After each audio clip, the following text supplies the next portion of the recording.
Divine morning.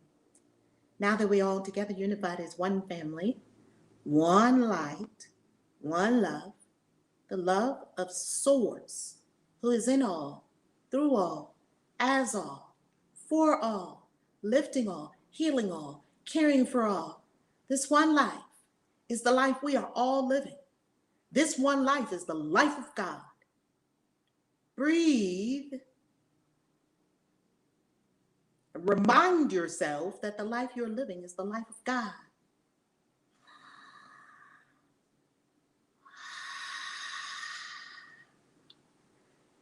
As we begin our deep breathing today, lifeline to Source, expand your lungs, deep breath. This morning, release with an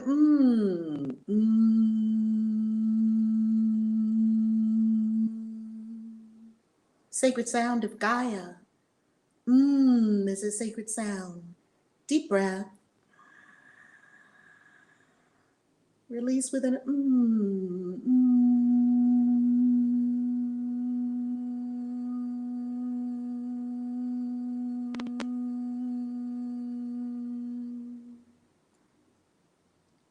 Deep breath. Release with an It tells your whole body it's yummy. Deep breath. Release.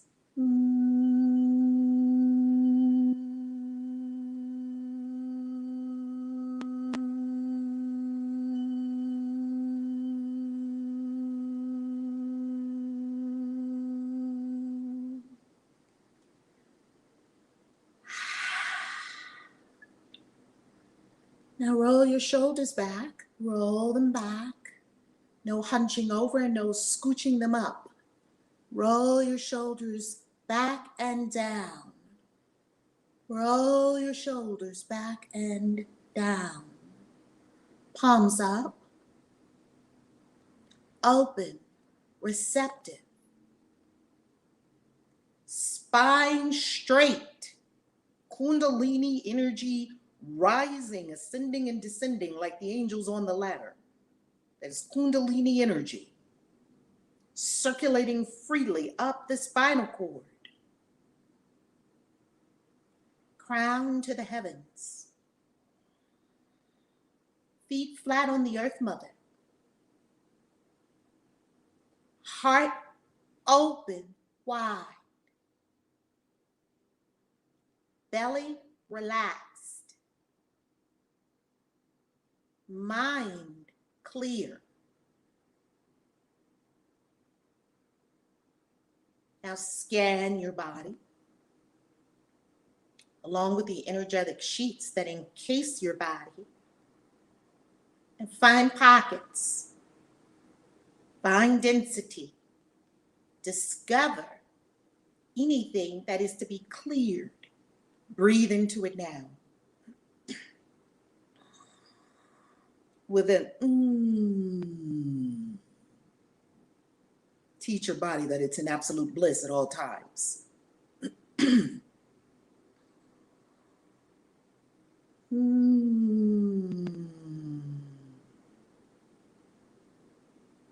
Feel your spirit body awakening from a beautiful slumber where you dreamed and you had a deep restorative sleep. Scan your body. Scan your energetic sheets. Clear yourself.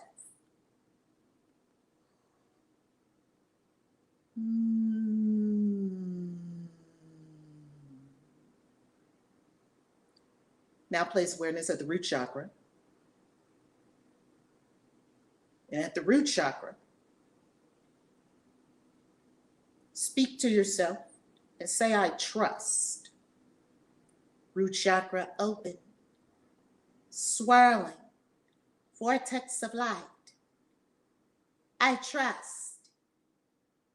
Breathe into the root chakra, the divine light of love. I trust. Tell yourself, I trust. I trust life. I trust Source. I trust myself to do what needs to be done. I trust that where I'm going and where I am is right for me. I trust. Allow a wave of trust to wash over your being. Trust. Say it to yourself. I trust. I trust my decisions. I trust my intuitive knowing. I trust the wisdom I receive from source. I trust.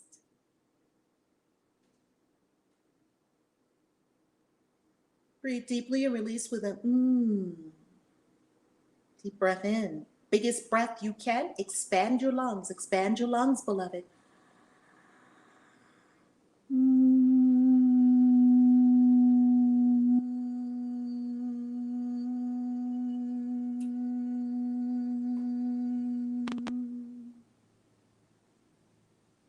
Feel the root chakra. See the root chakra aligned, perfected, activated, open, swirling. Draw awareness up to the sacral chakra, the seat of creativity, sensuality, bringing forth divine gifts. And our mantra for the sacral chakra, I create. Say it to yourself. I create. I create. I create. You bring forth the gifts that are within you. You have holy, sacred children in the world. Now breathe and your sacral chakra. Tune it up. Vibe it up. Deep breath in. Sacral chakra.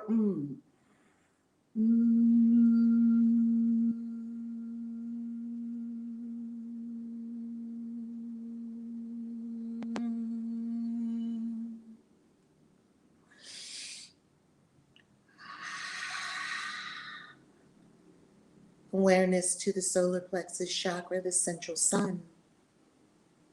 A bright, beaming, golden light of willpower and divine will emanating from your core at the top of your belly.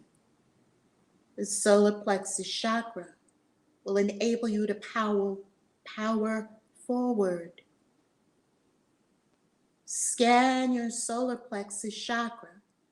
See it expanded far beyond your body. Chakras are not contained in the body.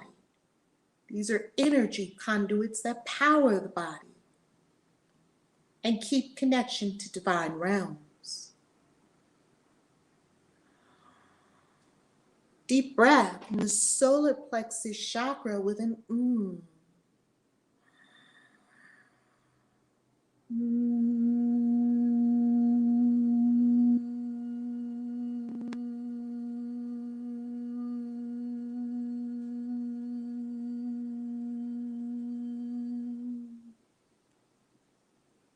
Tune it up.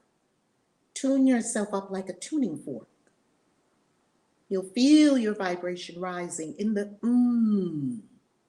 There are many sacred sounds, and the sacred sound of is the sound of our Earth Mother, Gaia.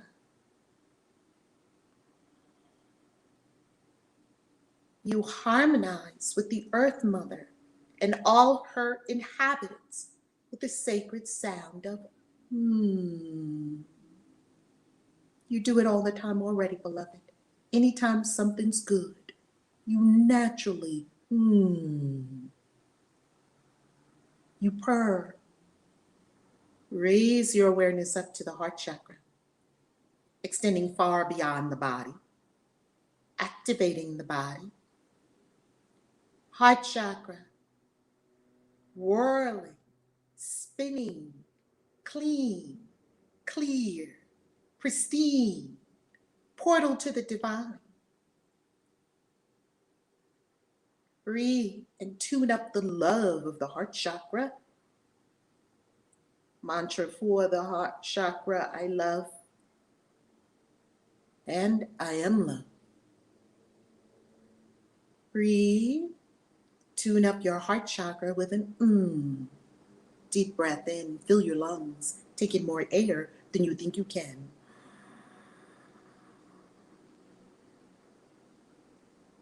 Fill up like a balloon and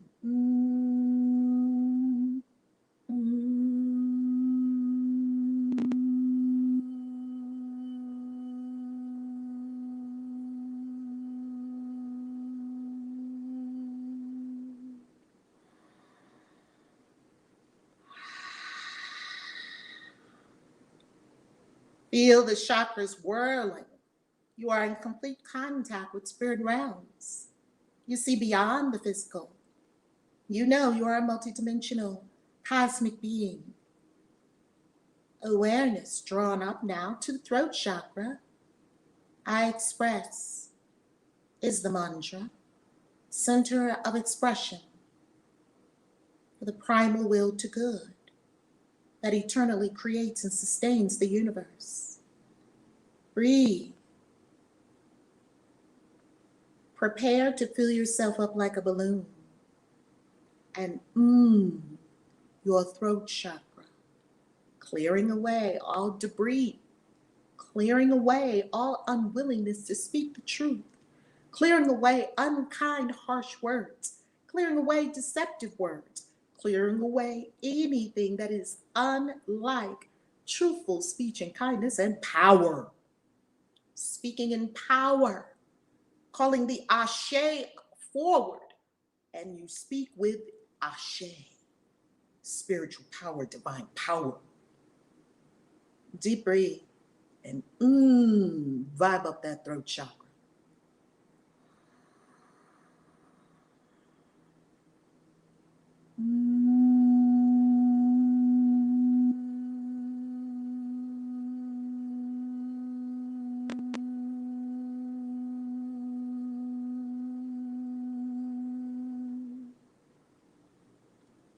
See it swirling, glistening, vibed up, aligned, open, active, clear. Draw your awareness up to the brow chakra, also known as the third eye. Breathe. And open your third eye wide to see your dreams, to understand your dreams, to have psychic abilities up-leveled, for telepathic communication, for clairvoyance, clear seeing. God gave everyone clairvoyance, the ability to see clearly in spirit realms, no longer afraid to see angels or ancestors who have passed on, or friends who live in other dimensions. No longer afraid to see. Open the third eye, open. Now we vibe up the brow chakra with an Deep breath in.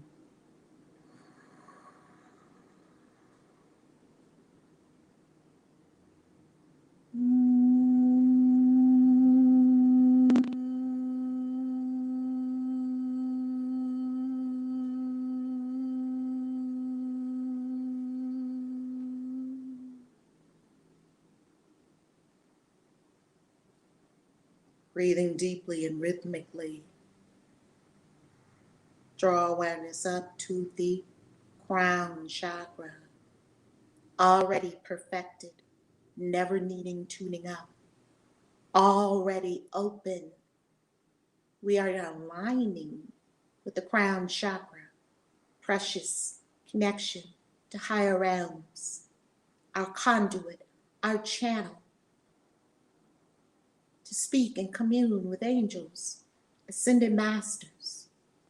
Open your consciousness so that your mind aligns with divine mind. And we breathe and we offer in appreciation for the crown chakra and the 4 chakras going up to heaven above your head. This is for all of you who are operating on this 12 chakra system. 1 at the earth, the 7 major chakras, and 4 above your head. Now vibe up your entire being with an Fill up like a balloon.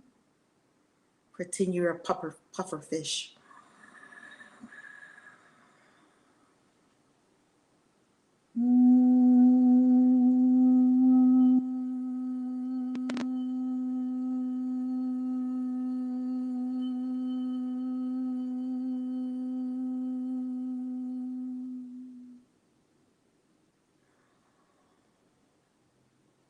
Spiritual system completely and fully tuned up, vibed up.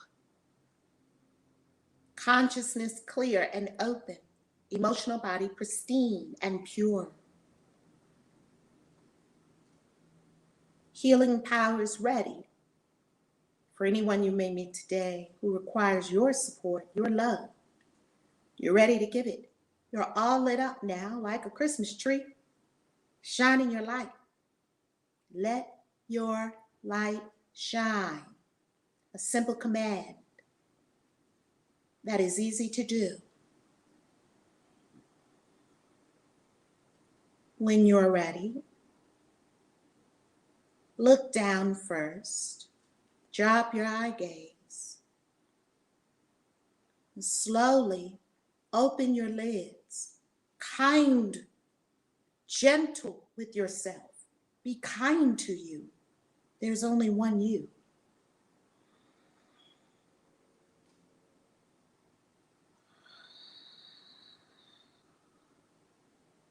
Breathing deeply, composed as the master you are. Completely vibed up. Completely ready for your day. Let us begin.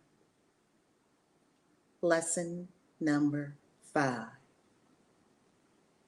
I am never upset for the reason I think. Is everyone ready to get pimp slapped by the course this morning? I am. Or more lovingly, hugged out of our limitations by the course. I am never upset for the reason I think. Say it to yourself. I am never upset for the reason I think. Say it again to yourself. I am never upset for the reason I think. This idea, you can follow along in the book or at ACIM.org. By the way, when you're being kind and you have abundance you would love to share, please go to ACIM and contribute to the course, to the Foundation for Inner Peace, because the Foundation for Inner Peace is translating the course into languages all over the world and has made the course available to us online, and it is readily available to everyone who desires it. So please support the work of the course by going to acim.org. And if you feel so inspired and so led, if you're getting something from these lessons, by all means, give your love and abundance to ACIM, the Foundation for Inner Peace. This idea, like the preceding one, can be used with any person, situation, or event you think is causing you pain. Okay, so right now the course is telling us when we're going to use this. We're going to use this for any person, situation, or event you think is causing you pain.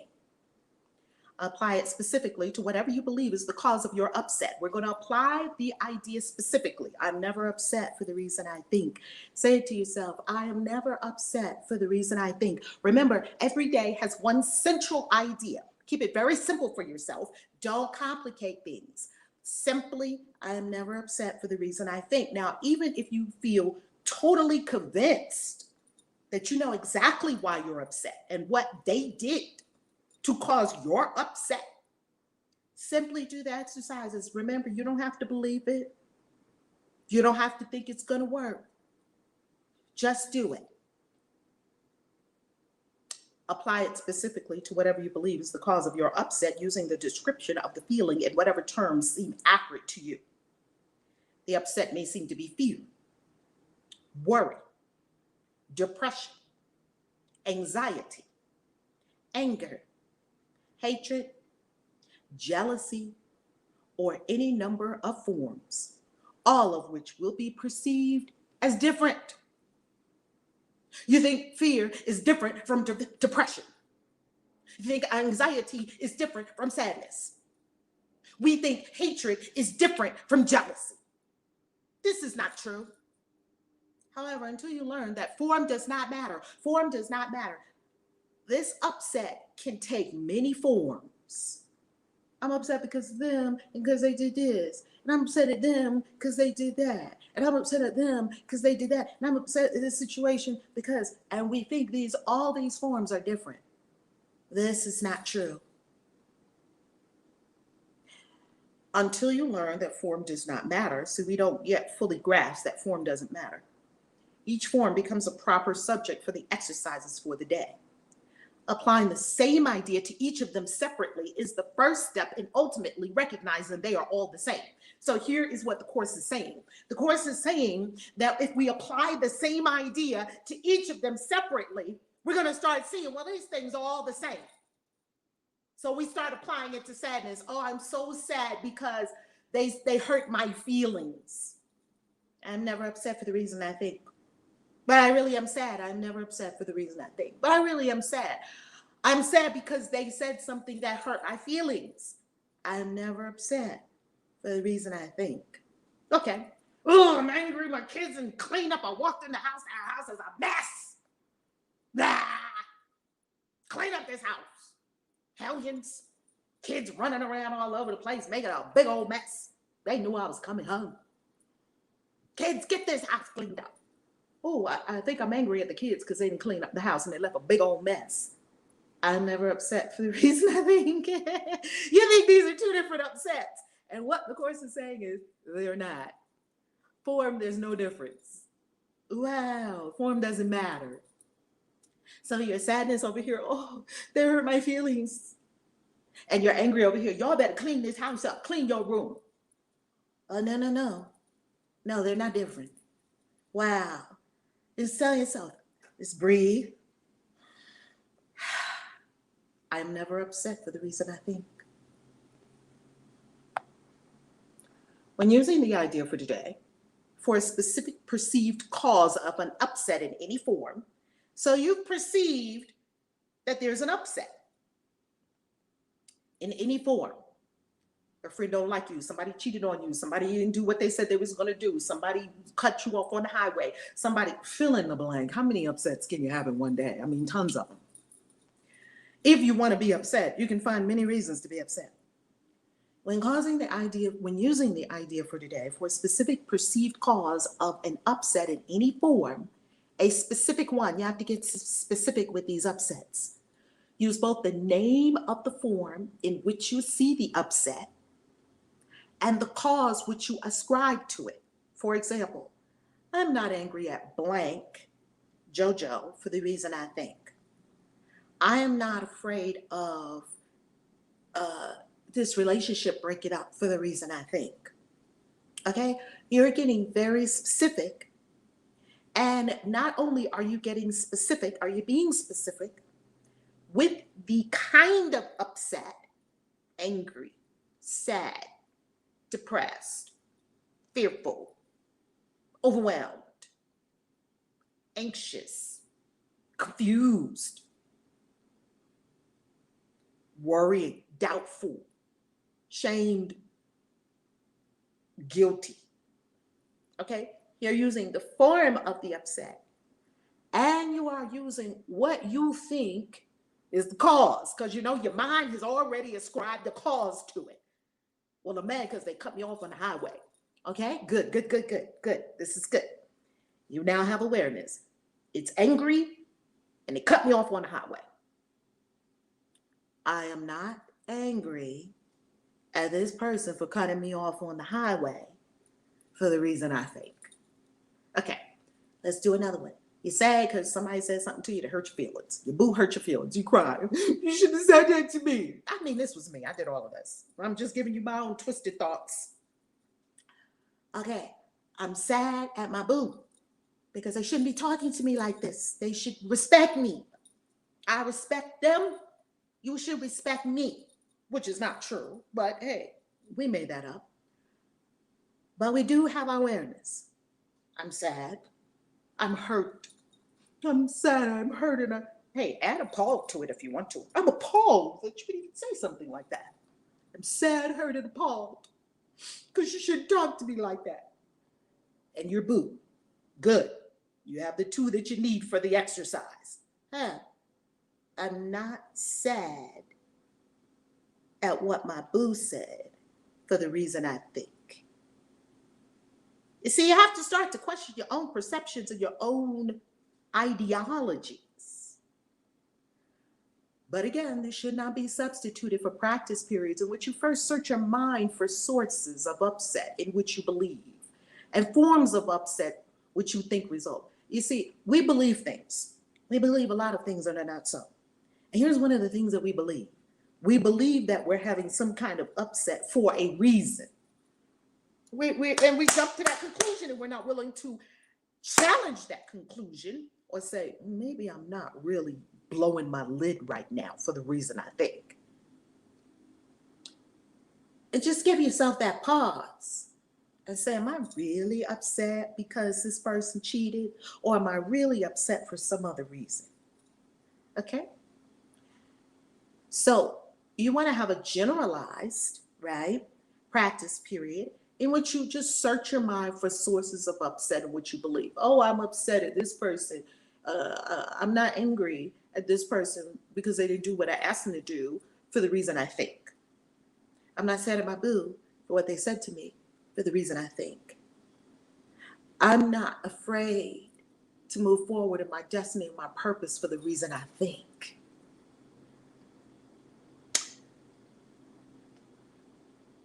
So that means that you are going to not substitute the upsets. If you perceive an upset, if you have a specific perceived upset, use it. Or in the regular practice periods, just sweep your mind. Like you've been sweeping your mind. The first 3 days we swept the room. Yesterday we began to sweep our mind. Wow, these thoughts about this do not mean anything. Wow, I was sweeping my mind and seeing all these meaningless thoughts running through my mind. And today, just sweeping through your mind for what you think are the causes of the upsets in your life. Well, I'm not angry at this one for the reason I think. In these exercises, more than in the preceding ones, this is the chakra coming up. This is the part where you strap on your seatbelt, because you're going to fall out of the wagon, boys and girls, if you don't strap on your seatbelt, because a big bump is coming up in your consciousness, a big upset, a big unearthing of what we think. In these exercises, more than in the preceding ones, you may find it hard to be indiscriminate and to avoid giving greater weight to some subjects than to others, because we think something big is something big. Oh, my boo cheated on me. Oh, somebody left some socks on the floor. We think the socks on the floor that they left, even though you told them 50 million times to pick the socks up. You may think that's smaller than my boo cheated on me. That's a big life-changing thing. Oh my God, I gotta go run and tell my friends what in the world is going on. Be indiscriminate. Don't give greater weight to some subjects than to others. It might help to precede the exercises with the statement, there are no small upsets. They are all equally disturbing to my peace of mind. Bam! There are no small upsets. They ain't one smaller than the other. They're all equally upsetting to my peace of mind. If I have peace and the upset comes in, doesn't matter if I call it small or big, it has disturbed my peace of mind. And that is the problem. Therein lies the issue.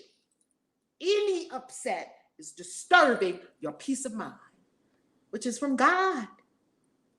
It is your birthright. Your peace of mind. You know, it says in the word, for God shall God shall guard your mind and mental powers with a peace that is even beyond understanding. We can't even understand this peace. So it doesn't matter if somebody left the socks on the floor or somebody cheated on me with 10 people. They are all equally disturbing to my peace of mind because I was in peace of mind and then I allowed this disturbance. Then examine your mind for whatever is distressing you, regardless of how much or how little you think it is doing so. Let's look for anything that's stressing you. Just scan your mind. Do it right now. Just scan your mind. I see some things that are upsetting me. I see some things that are just getting on my nerves. You may also find yourself less willing to apply today's idea to some perceived sources of upset than to others. If this occurs, think first of this. I cannot keep this form of upset and let the others go. For the purposes of these exercises, then, I will regard them all as the same. See, the ego likes to do something tricky. It likes to hold on to certain upsets because we have to make the people pay. They did this to us. No, you're going to pay. First of all, the ego wants to make sure the person knows about it. You're not going to keep living your lovely life and you hurt my feelings. I'm going to make sure you know about it. That's the first thing. The ego likes to do that. Then it likes to make people pay. And until they pay, I'm not going to let go of the upset. Right? It's me drinking the poison and wanting somebody else to die. I'm not you. So your mind, if you're unwilling to apply the idea to some of the perceived sources of upset. No, my boo cheated on me and we're married and we know this should never happen. I'm using that example because I've heard it a lot and I've been there. Okay. So, and this seems to be a big upset for a lot of people. You know, for me, it was a huge upset. I was like, okay. Anyway,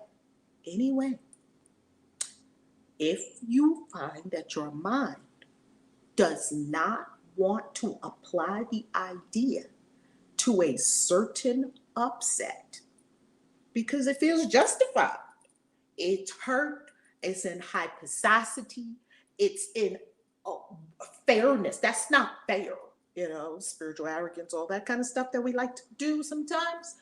We can just let all that go and we can tell ourselves this. Look, the Course is giving you a tool because it's telling you in advance what your mind is going to do. None of this shit is new.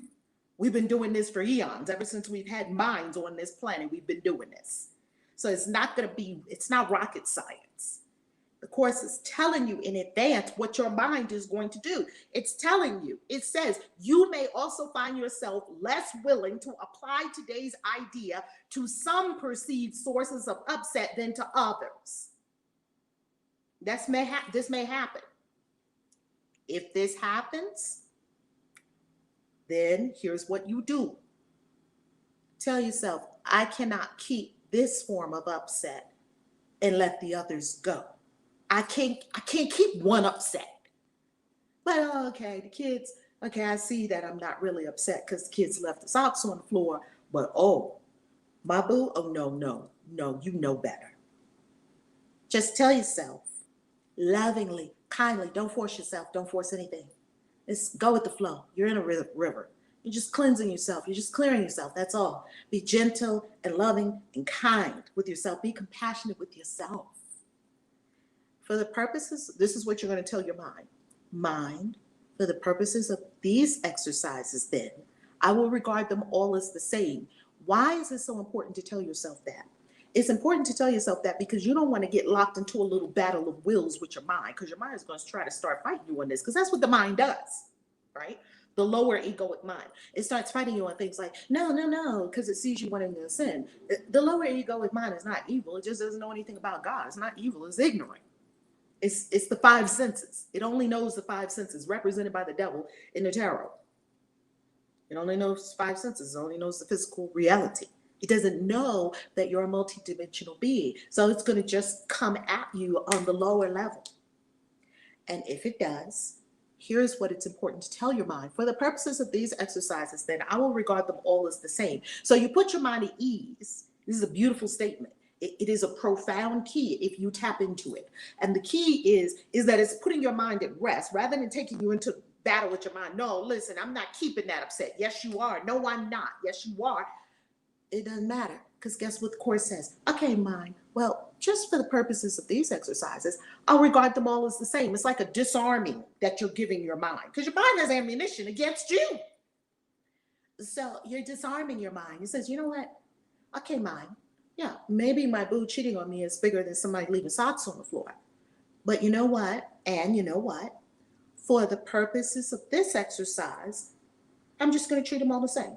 Okay, how about that? And that's what you do. You just treat them all the same. Then search your mind for no more than a minute or so. Don't strain. I was just walking yesterday in the streets of Mexico City. I was just, this thought about travel does not mean anything. This thought about that billboard does not mean anything. This thought about Frida Kahlo does not mean anything, because I just so love art and I so love Frida Kahlo. And I'm going to go see Frida Kahlo's home and her museum and all that here in Mexico City. So, this thought about Frida Kahlo does not mean anything. Just leisurely. Don't introduce strain. Then search your mind for no more than a minute or so and try to identify a number of different forms of upset that are disturbing you, regardless of the relative importance you may give them. See, the mind has any number of upsets at any particular time. Apply the idea for today to each of them using the name of both the source of the upset as you perceive it and of the feeling as you experience it. You want the source and the feeling of the upset. I'm not worried about blank. I'm not worried about not having enough money when I get older, for the reason I think. You see, worry and, oh my God, what if I don't have enough money when I get older? What if I can't do nothing and all my money ain't enough to take care of me? I'm going to be, yeah. That's one of the upsets that runs through my mind. Oh my God, I got to get some more money. I got to stack some more Bitcoin. I got to do some more. But do you see that doing that action then, it's from a place of fear and lack and uncertainty and doubt. It's not from a place of certainty and abundance, knowing that whatever age I am, I'm taken care of by spirit. Okay, so I'm just using one of mine. I'm not worried about not having enough money, not having a big enough portfolio when I get older, for the reason I think. You see, it's worry and it's a portfolio. Bam, there you have it. I'm not depressed about not being alone. I'm not depressed about being alone, for the reason I think. Okay, there's depressed. That's the experience, and alone, what you perceive as the cause of the experience. You think you're alone. Oh, I'm so lonely. I'm not depressed about loneliness, for the reason I think. 3 or 4 times during the day is enough. Breathe. Ooh. The floor is open. Raise your hand if you're on Clubhouse with us. Raise your hand. Step up to the stage and share with us. If you are on Grand Rising, let me acknowledge our beautiful love tubers. Grand Rising love tubers. Hey, love tubers, I love you. Hey, Facebook, love you. Who's on stage? Who's going first? Good morning, everyone. Good morning, Queen Hadassah, also known as Dr. Denise Bacchus. Good morning. Yes, this lesson definitely slapped me right in the face. And I was always convinced I knew exactly why I was upset and who did it and why, until this lesson. And taking time to dig in deep as to the reasons why, and applying this lesson really helped to free me from a lot of bondage that I had myself in, thinking it was someone else. So yeah, I am never upset for the reason that I think I am. And I believe this is an important lesson to free yourself from foolishness. And so I really love this lesson. And if anyone else wants to chime in, they can go right ahead. I'm complete. Yeah. And you know, Dr. B, when I was Queen Hadassah, a beautiful initiate in the graduate in the mystery school, and you saw her robing, We now have our robes for our initiates in the Christian Witches Mystery School. We are a full-fledged magical school, just like Hogwarts. Don't you love it? Dr. B, I tell you one thing. I share your experience that when I was upset, I was always convinced that I knew exactly why I was upset, who did it, and what needed to happen. And it was not so. I made it up. Like Princess, you up next? God morning. Yeah, so I was looking at the upsets, and I never considered that all of these are just the same thing. I went through each upset form. I was able to break it down in like 3 minutes about, I'm able to identify everything that is upsetting me at this time, even though it's not as major as it was in my early 20s. It's still in the back of my head, like anger at somebody in my life, jealousy, worrying about these things. And I do want to ask, is this exercise, how do we break away from those upsets in time? I'm complete. That is an excellent question, Lake Princess. And the beauty of the course is that it's a 1-year curriculum. Yes, family. So that's why we're in the curriculum for the whole year. It's a 1-year curriculum. So while we're in the curriculum, the course is going to take us step by step by step through the disintegration of what is currently in the mind and then to true perception. So it's a very gradual process so that we will complete the curriculum and experience the change, because each day when you work with that one statement, you're actually digesting it, you're integrating it, you're being with it, you may journal about it, you walk around with it, you see it's getting in there. If you could just read all 365 lessons in one day, it would do nothing to change your consciousness. Why? Because it was not digested. Just like you couldn't eat a whole turkey, you couldn't eat everything on Thanksgiving Day on the Thanksgiving table and not be sick. You couldn't eat it all. We can't eat a whole turkey in one sitting. So you have some broccoli, and you eat the broccoli, and then you sit and you let the broccoli digest. And then part of the broccoli will become brain cells, and part of the broccoli will become part of your finger, bone in your finger. I mean, the body is so amazing. It's just some magical thing that's happening all the time. That is your body. It turns broccoli and potatoes into lips and eyes. I mean, it's astounding. It knows what to do. So that comes from what? A process of digestion. So what is digestion in spiritual realms? In spirit realms, you see people, they pick up a book and they just read the book. They just read the book. Okay, I read that book. Then they get the next book. Okay, I read that book. And then, okay, I read that book. And they're always looking for the next book. And you read the book for completion, but you didn't read the book for mastery. You see, I have one book that I'm reading this year, and it's on Walden, on civil disobedience by Henry David Thoreau. I'm reading one book the entire year because I can take, that's what my spirit told me, one book, because we read a book for mastery, not just to say, okay, I finished that book, but you didn't do it. You didn't live it. You didn't walk it out. You didn't breathe it. It didn't get into your cells. It didn't get into your system. It didn't wake up dormant, latent energies. So I love this question, Lake Princess, because it's showing that you're in it and you're ready. And how do we now move through these upsets? And I love that you examined the upsets that you had and found, maybe these are all the same. Maybe I'm not upset for the reason I think. Maybe I don't have 20 different upsets. Maybe the form in different forms kind of tricked me into thinking that I have 20 upsets, but maybe I don't. And you got to walk around with that for the day before we determine how to clear them, because you can't clear it until you have awareness and mastery of what it even is and what you're doing. Because then when you see what you're doing, you say, oh, I see. Awareness, awareness, awareness. Know thyself. It's the first lesson in the mystery school.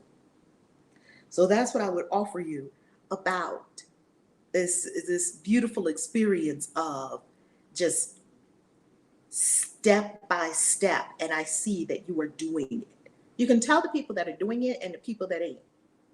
Not for judgment.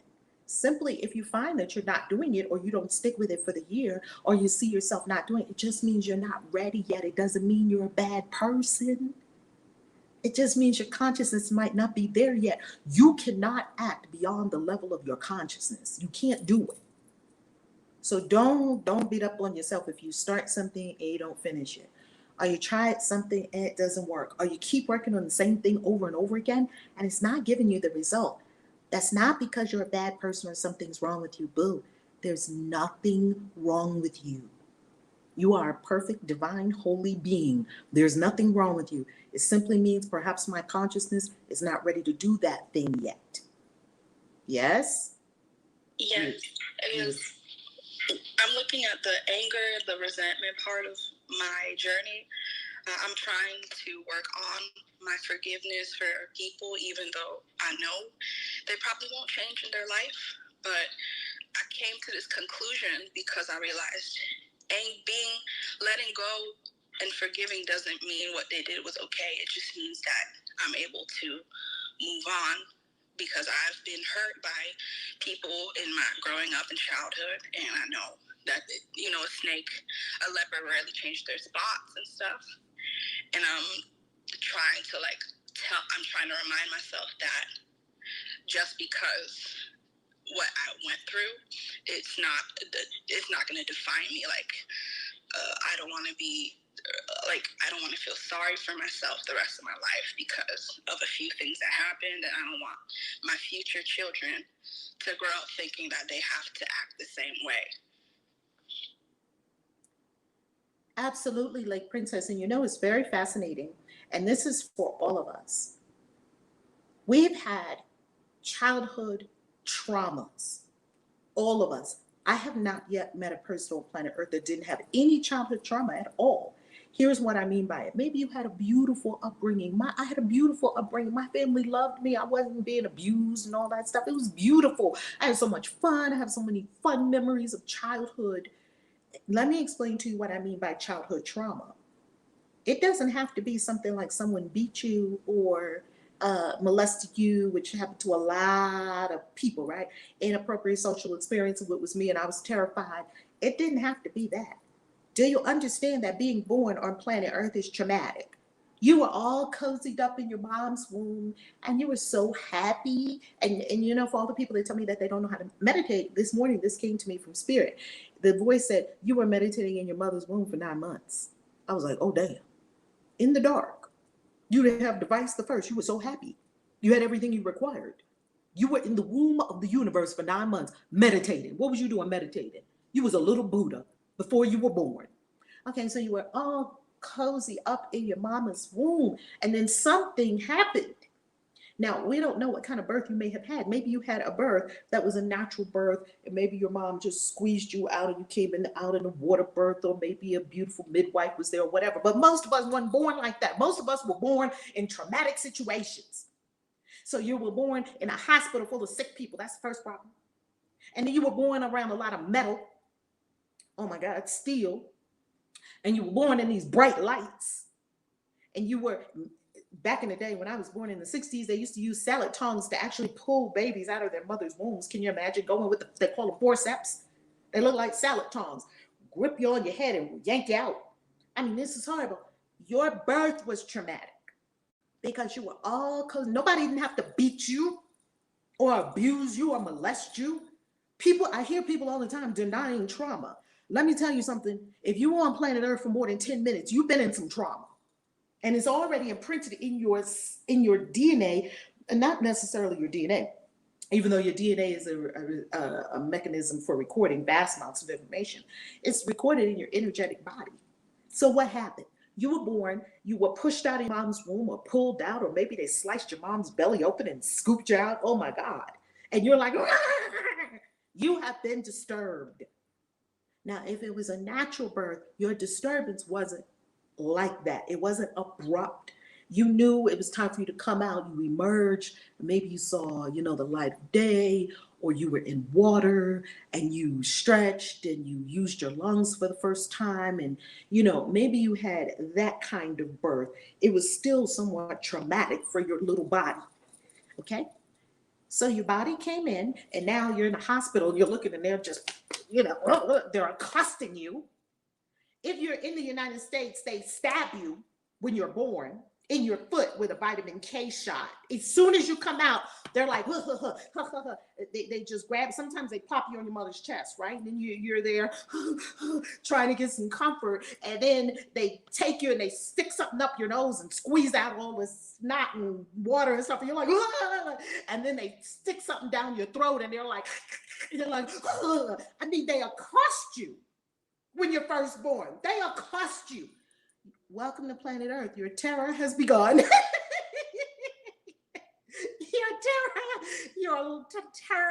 your soul commitment and soul contract. Most of us was like, fuck this, I'm out of here. I wouldn't like this in heaven. Fuck this, I am out. I think that's why a lot of babies do that. They'd be like, oh no, I'm not doing this. Fuck Earth. And then they go to the Pleiades or someplace like that, or Sirius or some other star system that is not so horrible. Do you understand that this is the most horrible school in the entire entity cosmic schools? Earth is the hardest, densest, war, crime, blood, guts. It's a very hard school. So already you were born in trauma. And that was all imprinted on your system. Then they stabbed you in the foot with a vitamin K shot. They stabbed you. You're like, excruciating pain now is going through your little tiny nervous system that hasn't even developed yet. You don't even know what that is. And now you're like, and then maybe your mom doesn't nurse you and they stick this rubber bottle in your mouth. You're looking for warmth and comfort and a breast and flesh. And maybe they stick a rubber thing in your mouth and you're just jarred and you don't know what to think and you don't know what to do. Nothing wrong with baby bottles, no judgment on anything. I'm telling you that you experienced trauma when you were little. You got tons of trauma. Day one. You didn't have to have a horrible childhood. Okay, so now you're here and then you're trying to sleep and all of a sudden you're so hungry or your stomach hurts and you're like, and then your mom and dad or whomever, they take care of you, or sometimes they left you on the church steps, or maybe they left you in a dumpster. And you were screaming and wailing for hours until the police came and found you, or whatever. All manner of things happen to babies on this planet.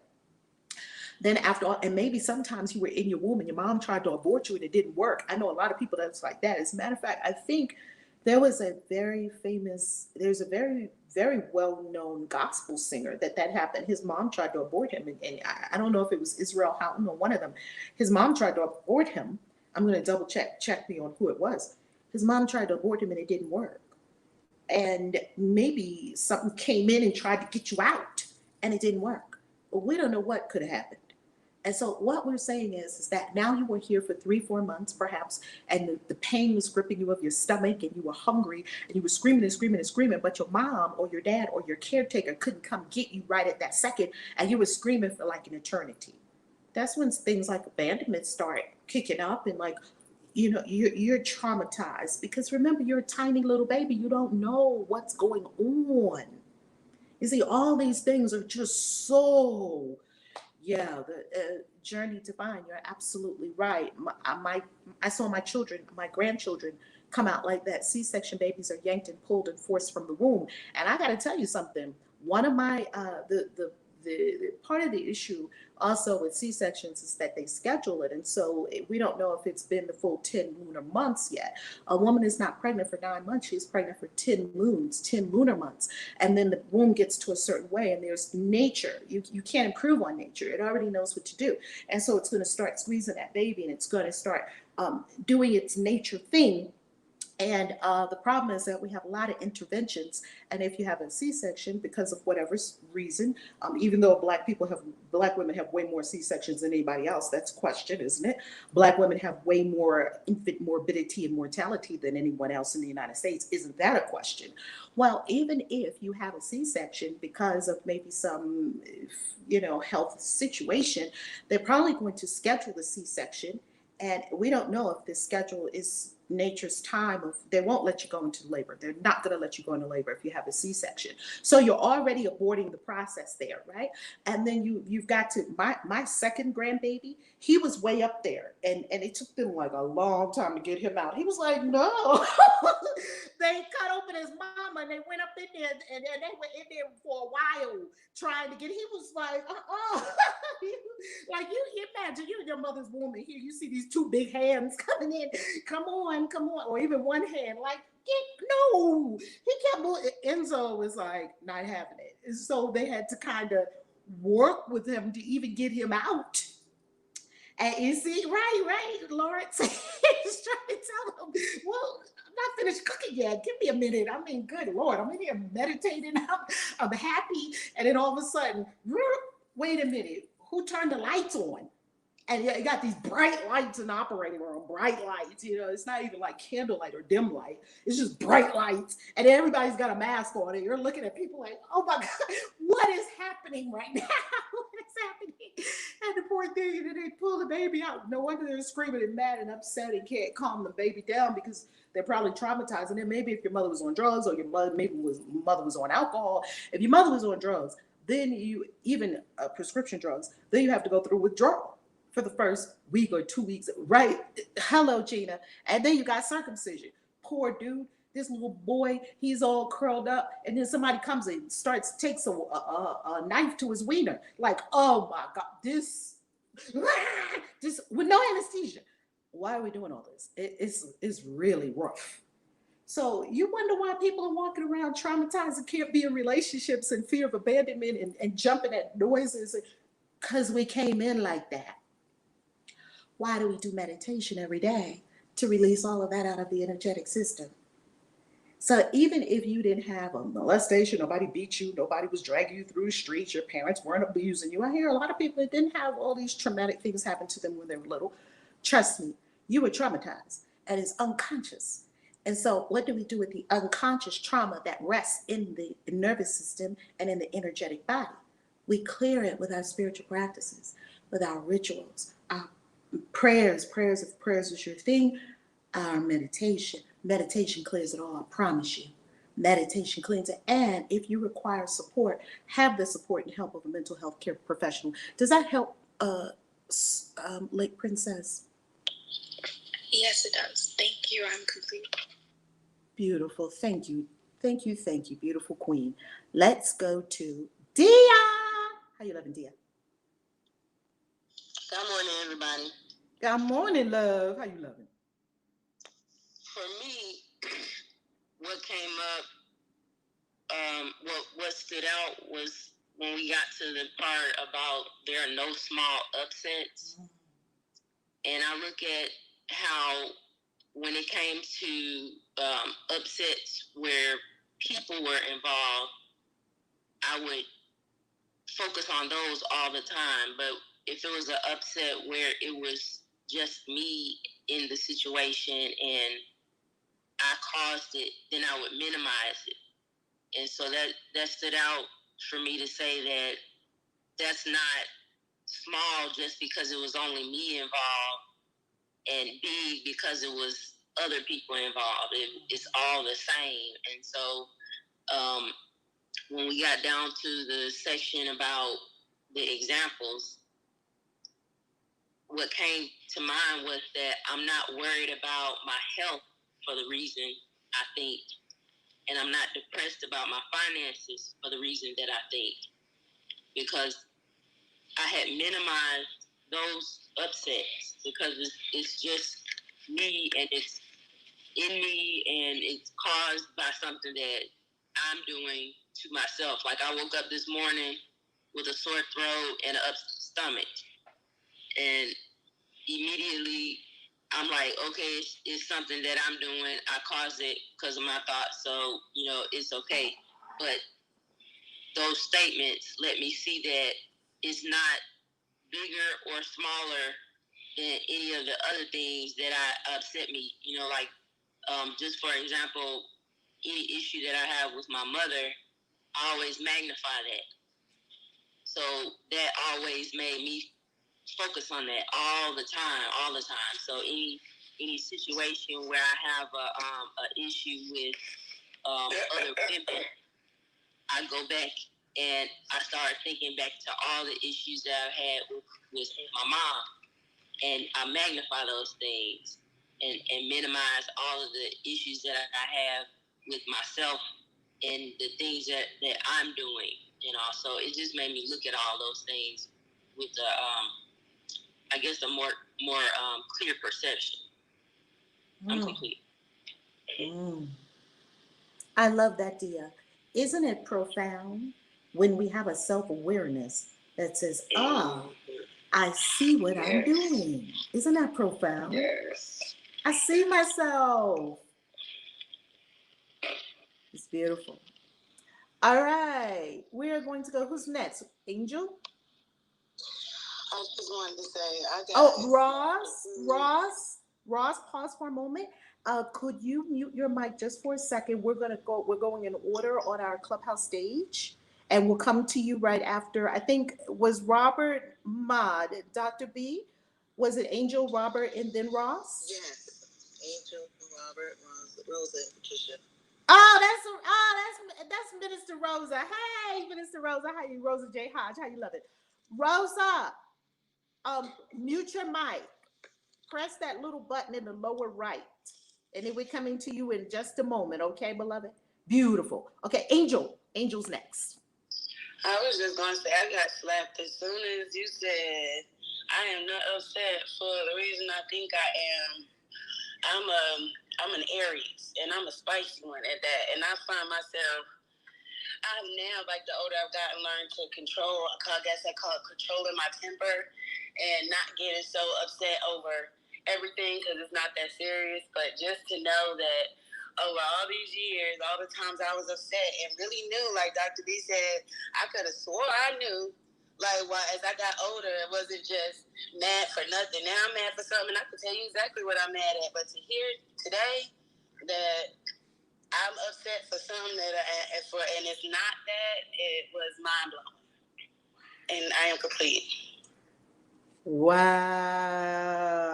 I love that, Angel. I love that because that's why I said, family, strap on your seatbelt because this is the part where, of course, gets ready to take you. It's earth shattering.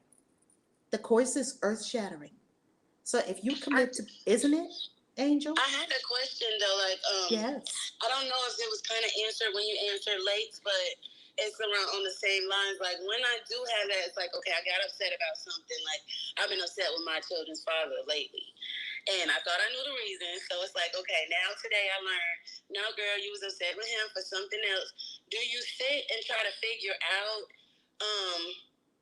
what you really were upset about? Or is that one of those things like you just go ahead and acknowledge that I'm not upset for that for real and let it fly? And as the lessons go on, we learn. Because I don't want to overthink. Like now I've learned I'm not upset for that, what I was upset about, but it's like, okay, I don't want to overthink trying to figure out why I was upset then for real. I love this question because this is what our mind wants to do. It's like, okay, well, now I know that was the solution. We want to jump to the next thing. And so what the course is helping us to do is to fully unpack one thing at a time. You have to be so patient to go through this. Yes. It's teaching us how to unpack one thing at a time. So the first thing we've got to unpack today on day 5, before we can get to, because yes, we definitely have solutions coming. Like Princess and Angel, we definitely have solutions coming.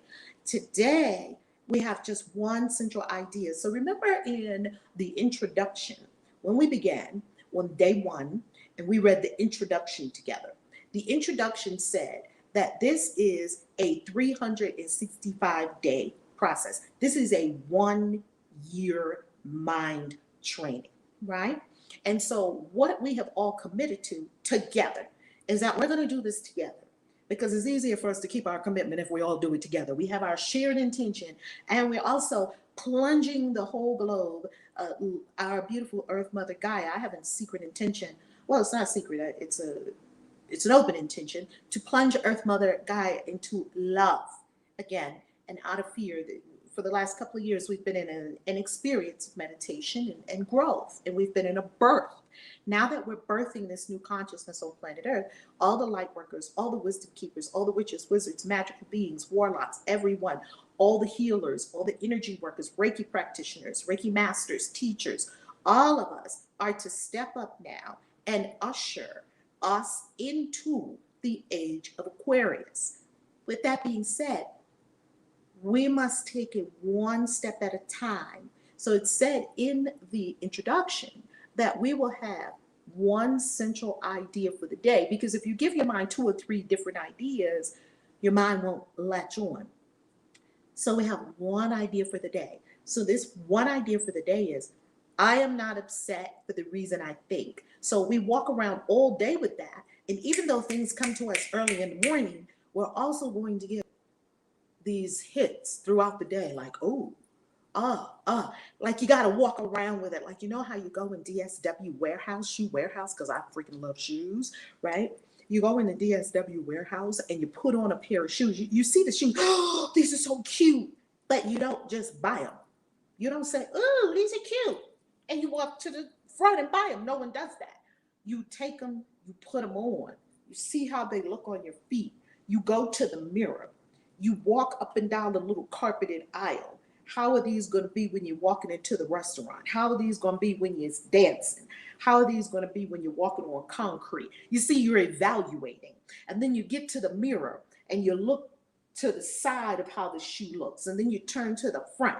And then you turn to the other side. And then you are also, you're still with one pair of shoes. And then you also determine, are these going to look good with pants or with a skirt? Right? A dress, or how you're going to dress them. You're still with one pair of shoes, and then you do that evaluation with each pair of shoes that you try until you come to a decision. Well, the course is asking us to work with one central idea, and the one central idea we're going to work with today is, I'm never upset for the reason I think. And I'm going to walk around with it. And I'm going to look at it throughout the day. This is how you get maximum benefit from this transformational year. These 365 days that we're together every morning at 7 a.m. That's why I knew I had to do this for myself. I knew I had to do it. I knew I had to go in with something radical and strong for my consciousness. Because let me tell you, my consciousness, I intend to be a master, and I aspire to be Christ, who said I and the Father are one. So I know I need something radical. And that's why I'm here every day. And every day, I'm going to just work with that one idea. Okay? So before we get to the solutions, let's really work with full awareness of what the course is asking us to be aware of for the day. And that is, and family, on YouTube, if you see a strange comment in the chat, report. Do a swarm report, because you know little people like to come in and put little nonsensical messages in the chat. Report them, and then I'll block them. So if you see anything, love tubers know what to do. Love tubers do not abide craziness, okay? Because we are here for ascended consciousness. So if you see anything in the chat that looks nonsensical, like we've seen a couple of things, it could be a bot, it could be just a person who doesn't really know what to do with themselves.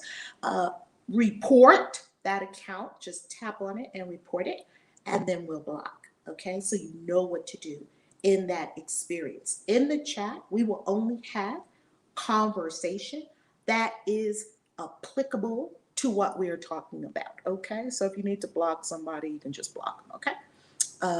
Okay, user blocked. Now, let's go to our next person on stage. That's Robert. Thank you, Robert. And I have a question. Does anybody know why I have a red balloon on me on Clubhouse? Like, I don't know what these little icons mean sometimes. I was wanting to ask, yes.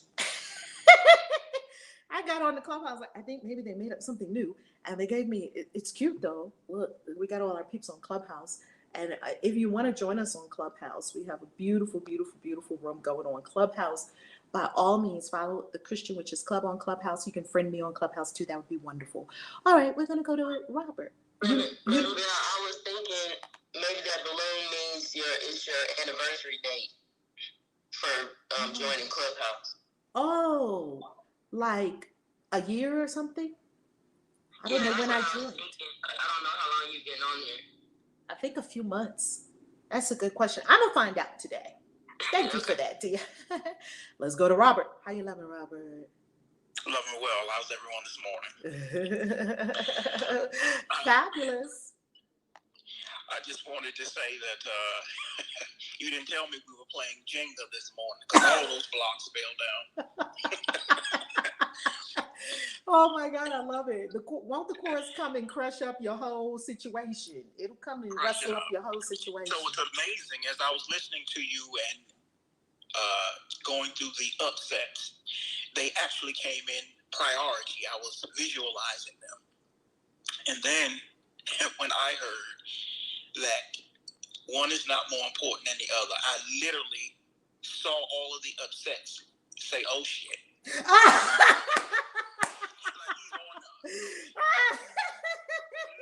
I'm not visualizing, Rev, literally. They said, oh, they all froze. It was like, oh shit, there's a number. Exactly. And then, to be honest, like this lifting happened.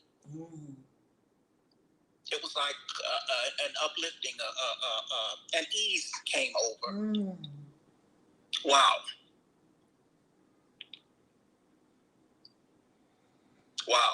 And I left it like that. That's where I'm still at. I'm still there. And I'm happy with that. That was powerful for me this morning. So thank you. I am complete. Wow, Robert, that's a shocker. When it's my year anniversaries are here. Oh, snap. We've been on Clubhouse a year already. I can't believe it. Okay. And I'm right behind you. Oh, you're going to be a year tomorrow? You're going to have a little balloon? You brought me on not long after you, so yeah. Wow. Time flies. I thought it was a few months. Time flies. When you said that, I did laugh at you, I ain't gonna lie. You're like, well, she don't have no concept of time. She be off in the wilderness. I mean, in the upper realms, ethers, talking to angels and all this. I don't be knowing what's going on planet Earth sometimes. They have to come down and tell me, go eat. You've been up here a long time. Oh, okay. And I'll be coming back down. I'm like, dang, I'm hungry. How long was I up there? It's like in one of these scriptures where Ezekiel went into heaven and he was being escorted. Was it Ezekiel? It was Ezekiel. He was being escorted around by one of the angels. And he was in heaven for what he thought on earth was 3 hours, but in heaven, in heaven it's 3 verses. In heaven, he was there for 3 hours. When he got back to earth, over 30 years had passed. Yeah, very fascinating. Clovette. All right, Clovette is on YouTube. Clovette says, I love what you shared. Exploring too many ideas at one time or multitasking is why most people experience burnout. Ding, ding, ding, ding, ding, ding, ding, ding, ding. Because, and here's the other thing, you're absolutely right, Clovette, because if we give ourselves too much to do, your mind will make up a story that you can't get up early in the morning and do all this because you're going to start being overwhelmed with doing your spiritual practice. Come on, new member on the YouTube channel. Ding, ding, ding, ding, ding, ding, ding, ding, ding, ding, ding.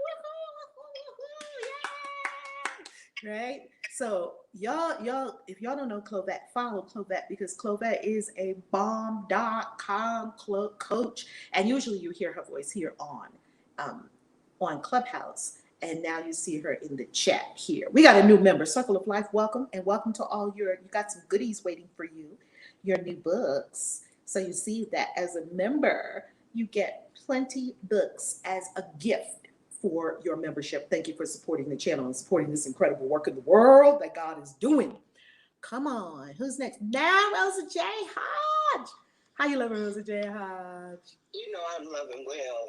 I just love the Course in Miracles. I remember when I first got it. You remember we were down in Virginia Beach. It had to be over 14 years ago. Oh my God, you talking about that retreat, that boost retreat we had in Virginia Beach when you still had your super long, gorgeous locks? Yes. Oh my God, yes. And I remember picking that book up and I said, you know what, this is just unbelievable. I can't get here. And lo and behold, the Course has taught me that nothing is important at all. Everything is an imagination. It's what I put a word to it. I put a title to it. I create that, and nobody else. So I'm gonna tell you a story. When I broke my leg 2 years ago, my ankle dislocated, and I broke both bones in my leg. And I was teaching the Course statement that said, I can name anything. I can create anything. And I looked at my leg and I laughed. I said, Lord, we're going to create this without pain. This is not going to be a painful journey. We're just going to lay in it and rest. And I swear that throughout that whole 2 years of healing and operations, I did not have pain. The Course actually clears my mind from everything. I don't have to be vindictive, or I can accept what any perception that anybody feels about me because it's none of my business. I don't have any, it's very rare for me to get upset because I can't change nothing but me. I can't change my experiences that come around me, but I can change the perception of how I feel about those experiences. I can hand them back to you. Whatever you feel is all right with me, because it's like being an existentialist. I can accept any way you feel, anything you do, as long as you don't bring that stuff over here, because I ain't going to accept it. And the Course simplifies it to one main subject. I don't have to answer anything. I can just say, today, I am not upset for the reason I think. Because my thinking will get me in trouble all the time. I'll react, overreact, I'll get sad, I'll be depressed, all that craziness. No, that's not my life. And the Course has taught me that. 14 years of reading and doing the Course has to change your whole perception of what life is all about. And time doesn't mean a daggone thing. That's something that man made up. So you ain't got to really deal with that unless you have an appointment that's going to cost you that you need to go to. But other than that, it's all imagined. Everything on this earth is imagined. And somebody named it, and we just accepted it. Or not. That's our choice. So I'm grateful for you, Val. I really am. I love you so much. You are amazing. So let's bring love back into this, because love supersedes and creates a pleasant life, period. I can love you through all that nonsense, no matter what. So thank you. And I may not be on Clubhouse anymore because I'm about to get a new phone, and I realize that Clubhouse is only available on what's this phone? iPhone. Oh no, not anymore. It's on Android too, so you can still be here. Very good. Yeah. Very good. I am so glad. So you'll see me. I've been doing YouTube, and then I said, wait a minute, let me download Clubhouse. So thanks, Val. Oh, and I apologize because I know you as a mini name. Yes, absolutely. You know me many years, so over the years I've had many names. Right, and they're all the same. You are amazing. You are definitely an amazing spirit on this earth. Oh, thank you so much, Rosa. Y'all got me crying every morning. Every morning I'm going to be crying. Is that what we're going to do every morning? It's all right. Tears are good. Tears are wonderful. Oh, my God. Yes. Rosa, you warm my heart so much, because Rosa, I think of all those incredible retreats we were on, and Zaire knows, who is also called Tania Butler, and Rosa J. Hodge. Some of them retreats we have been on, OMG. Rosa J. Hodge know a whole lot. Rosa J. Hodge know enough about me and my family that she could blackmail me if she wanted to. And I would never do that. But you know what? I was thinking the other day about the time we went on a retreat, just a little aside. Yes. And remember we pulled off and broke the daggone gas? Oh man, we pulled off and broke the arm of the gas tank. That was when we was in that big van coming back from Atlanta. I remember that van. And we weren't we in the van? That was when we was coming back from Atlanta, wasn't it? Lord, we all of us, all women, we were like, oh my God, what are we gonna do? Can we afford to pay for this? Oh my God! And the man was so sweet. He was so sweet, but we were like worried. We were worried, and because I drove off, somebody drove off. I don't know if it was me or who drove off. Drove off, and the gas thing was still in the gas tank, and they yanked the arm right off. And the dude was like, "It's okay, it happens," and he could click and put it back in. I was like, "Oh Lord Jesus!" I thought the man was going to charge us something like $10,000 for breaking the gas pump. And of course, at that time, we had not manifested that kind of money. That's right. We were still in our pre-manifestation days of abundance. We was in pre-abundance. So yeah, I'm grateful. Wow. Thanks, sis. I just love you, Val. Oh. That's all I can say. Oh, and make sure you tell your babies I said I love them too. Oh, thank you, Rosa. You know you are part of our family. You are an official member of our family. My kids love you. Everybody that knows Rosa J. Hodge loves her because Rosa keeps it real, and you always know exactly what's going on with Rosa J. Hodge. Okay, so keep it real. And the course, you know, yeah.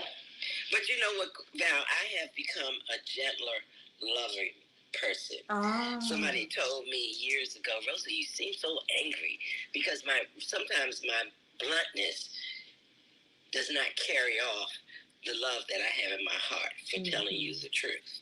But I'm learning how to do that better. So thank you. Oh, beautiful. Reverend Z is on YouTube, Rosa J. Hodge. This is why I love this, because it's like a big family reunion. Reverend Z is on YouTube, Rosa J. Hodge, Minister Rosa J. Hodge. She says, Ashe, good word, Rosa J. Hodge. I love you. So Reverend Z is sending you love, Minister Rosa J. Hodge. Thank you. I am complete. Beautiful. Thank you so much. You bless my heart. You bless my heart and my soul. Patricia, you're next. How you loving? Oh, it's my turn. Okay. Grand rising. Grand rising. Good morning. All right. Well, first I want to say thank you for doing this. It's amazing. I've been like you, crying every morning. And I want to thank my sister for telling me about this. Angel is my sister, and she told me about this. Angel! Thank you for sharing, Angel. That is beautiful. Everyone, please share. Thank you. Yes, and I'm grateful for what everybody has said so far, and even the question that Angel and Lake Princess asked, because that was my same question. Like, okay, now I know about this. What do I do about it? But I do understand.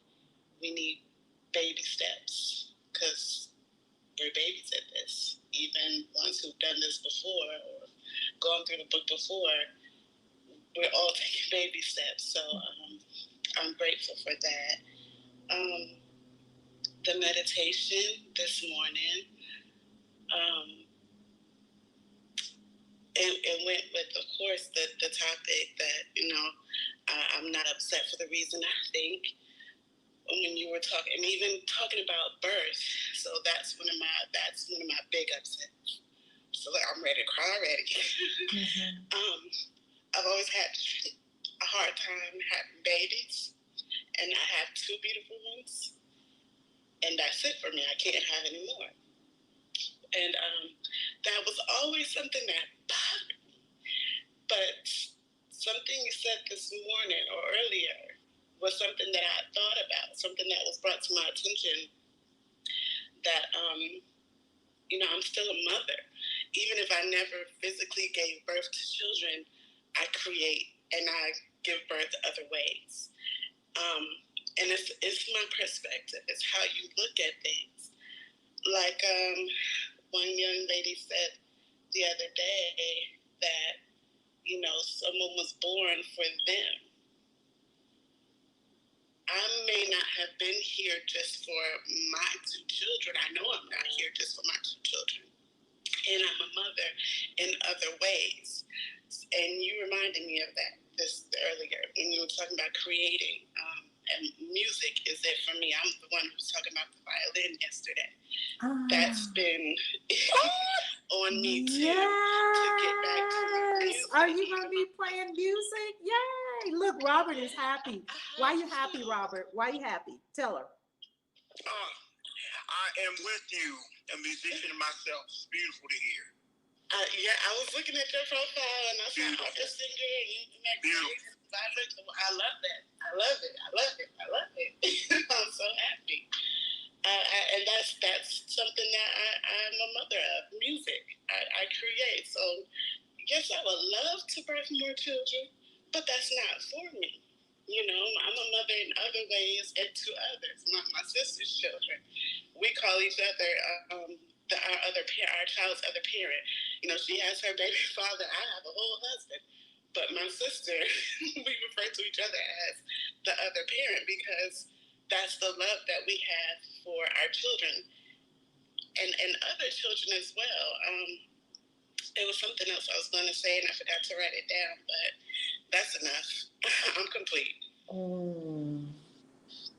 That is beautiful because in Africa, you took me back to Kenya. In Kenya, even with all my African friends, they always tell their kids to call me auntie. They don't say this is your name, like this is Valerie or whatever. They don't say that. I had a good friend, I have a good friend from Nigeria for years. I don't think her kids know my name. They always called me auntie. So in Africa, and I go back to Africa because that's my strand of in this third dimensional experience that I'm in currently. Africa is part of my lineage, right? So wherever your lineage is, there are beautiful things in your lineage that you get to draw forward. And in my lineage in Africa, you know, some African villages, you don't know who your real mother and father is, quote unquote, your real mother and father until 5 or 6, because everyone is your mama, everyone is your daddy. It's the village. And I love that idea and that concept. And I seek to keep that way of being, that we're family. And this, my mother and my father. Look, when I was in Kenya, there you have a woman sitting under the tree with 4 babies or 3 babies. Her baby and 2 other mama's babies bundled up. The 2 other mama babies went to the river to get water. Do you really think if one of those babies cries, ain't no bottles? Do you really think if one of those babies cries, the mother who is already nursing her baby and her baby's there asleep and one of the other babies starts crying, do you really think she's not going to feed that baby? She picks the baby up and starts nursing the baby. Whatever mama is around, whatever breast is around is the milk you're going to get. But in America, we're strange. We're strange in America. No, that's my baby. Oh, germs. Oh, this. Do you understand? That's probably why COVID didn't get a whole bunch of African people, because African people are so sturdy. Their immune system is freaking off the charts that you've been drinking milk from 5 different titties and it didn't matter to you. You wasn't complaining. No, you're not my mother. I'm not drinking this milk. You put a titty in a baby's mouth, it's going to drink it. So we are so off in America. We don't know how off we are. That's why you need to go other places and say, well, damn, we off. We way off. I remember, I'm going to tell you all a quick story about this, about being mothers, that please stop being so specific. Please stop making your love so specific. These are my children. It's just mine. These other ones are over there. These other ones, all the children of the earth are everyone's. We're all responsible for everyone here. We're all one. We're all in this together. If a Chinese baby come, hold the Chinese baby, love the Chinese baby. Whatever it is, love them all. I'm going to tell you a story. Valerie, who's also in our community, she, Lawrence said, in America, Lawrence, I want to see what Lawrence said about this. In America, God forbid a woman even used her breast to feed a child at all. Wow. Isn't that scary how far we have come? That in America, if you breastfeed it at some points, it was considered, oh, taboo, you got a booby out. In Africa, everybody was pretty much topless when I was in the Maasai village. I mean, they had a little something if they wanted to. In Europe, you got boobies all over, boobies on big screens, and Europe ain't got that hang up. But the pilgrims that first settled the United States of America, as it's now called, they were very prudish. So that's in the seed. What you have in the seed is what you have in the tree. In the seed were very prudish, Puritan people that were saying sex was bad. And because they were saying sex was bad, they were judging it, and they weren't not doing it.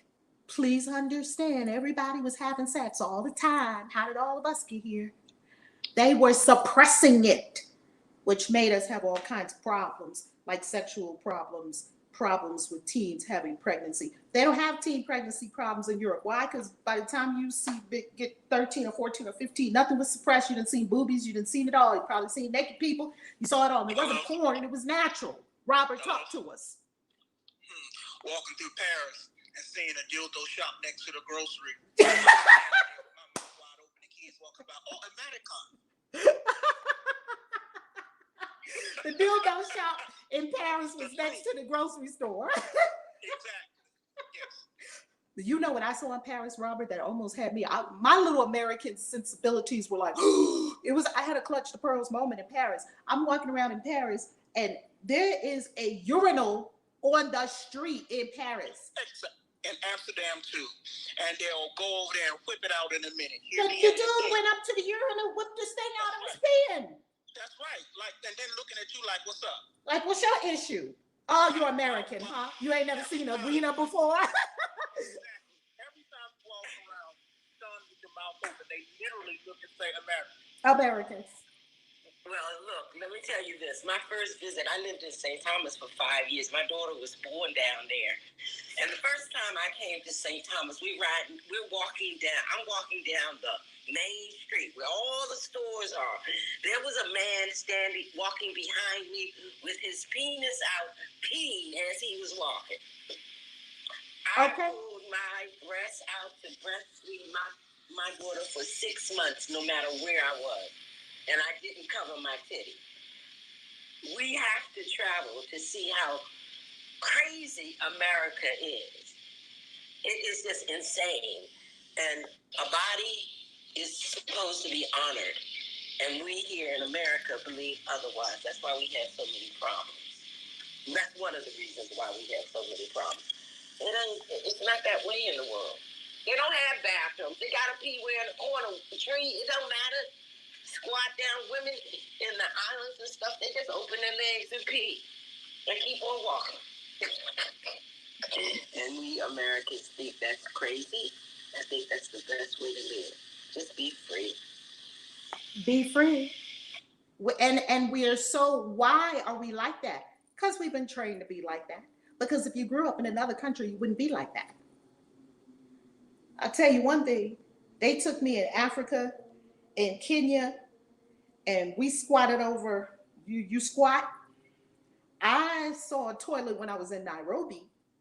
And when I went to the outskirts and the village and whatnot, we were at this one place that I was like, I got to pee.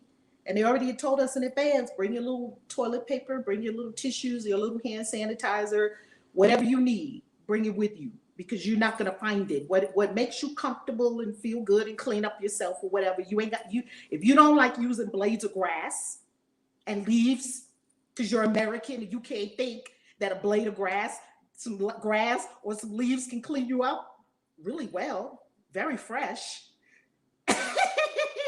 Because that's gonna mess with your mind. Bring some tissue. Okay? Bring some wipes if that makes you feel good. Well, I have my little bag, and I'm telling you, they took me to this place, And they said, I said I had to go to the bathroom. I didn't see no bathroom nowhere in the place. And of course, I wasn't thinking. I'm just automatically going on my automatic conditioning of just go to the bathroom. I was looking for, or the place had no bathroom. And they said, I said, excuse me, I have to go to the ladies' room, and said it to one of the ladies. Oh, yeah, come on. It was like Jamaica. One time I was in the Kingdom Hall in Jamaica, and they said, oh, you want to go to the bathroom? Okay, you had to go outside. It was raining, walk in the grass. It was this little outhouse. Well, it's the same thing in Africa, Kenya. So we walk, and I'm walking through the grass. The place where you go is way far from the place where you're going to be, because this beautiful big building, we can't have everybody just squatting outside the building, right? So they took me off to this place, and it had little stalls. It was cute. And when I got to the stall, the sister, sister, come, sister. You know how they in Africa, everybody's sister, brother, come. So she shows me the bathroom. Kid you not. I walk into the stall with my little bag of goodies, my supplies. I walk into the stall, and there's nothing. And I started to turn around and say, excuse me. I picked one of the stalls. It was like 4. It was just like little wooden things, just like partitions. And I walked into the stall, and there was nothing.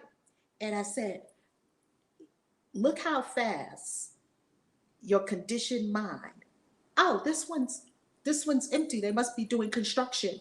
I went to turn, because I had already closed the door and everything. And look, there was nothing.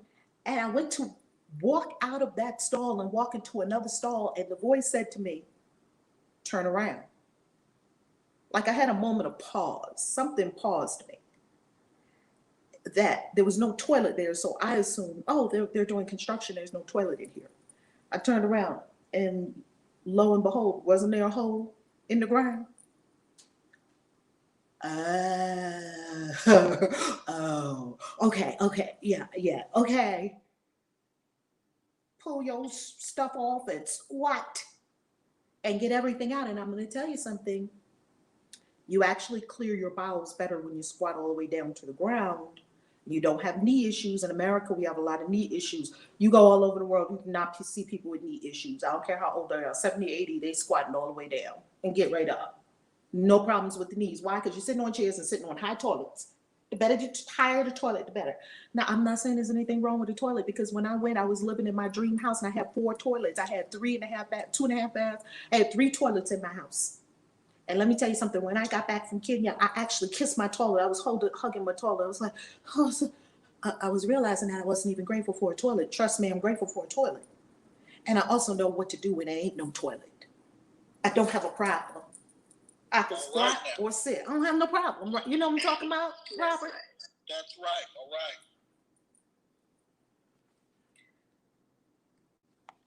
I experience. Tiffany says, "I love that. I give another baby my breast milk before. It's such a necessary thing for a child. That is beautiful." Ask Alina. Are we not allowed to come on stage? I have my hand raised. Oh yeah, come on stage. Ask Alina. Yes, indeed. Aaliyah says. Dr. Denise, could you bring Alina up? Aaliyah says, I experienced this in Peru, those long hikes in the mountains. Girl, let me tell you. What, you looking for a bathroom? Ain't no bathroom in sight. We have nature. All right, Alina, you're gonna be our next person. You on stage, Alina? Come on, you're next up. And I think that's gonna be it for today before we pull our card for the day and go to our galactic signature for the day. Did Princess have her hand raised? Okay, Alina and Princess, go. How you loving? Peace, everybody. Peace. This was a really great lesson today, too. You're never upset for the reason that you think that you are. And so I guess I'm on the journey with you guys this year, because I've been really finding out some things about myself, especially with these lessons. What is deep-rooted inside of me? What is deep-rooted inside of me? Like what... I've been paying attention the last month or so to triggers. Like, what really triggers me? What makes me say, think, or feel the way that I feel? Because it's not really anybody. It's just myself that I have to really and somebody disturb my peace. That was a lesson I brought up in my club. can somebody really disturb my peace? Can my peace be disturbed? And so I had a beautiful day yesterday. I'm in sales. I hit a high record that I've never hit before. It stunned the whole floor when I changed my narrative. And then now, today, I'm working on what's inside of me. What's inside of me.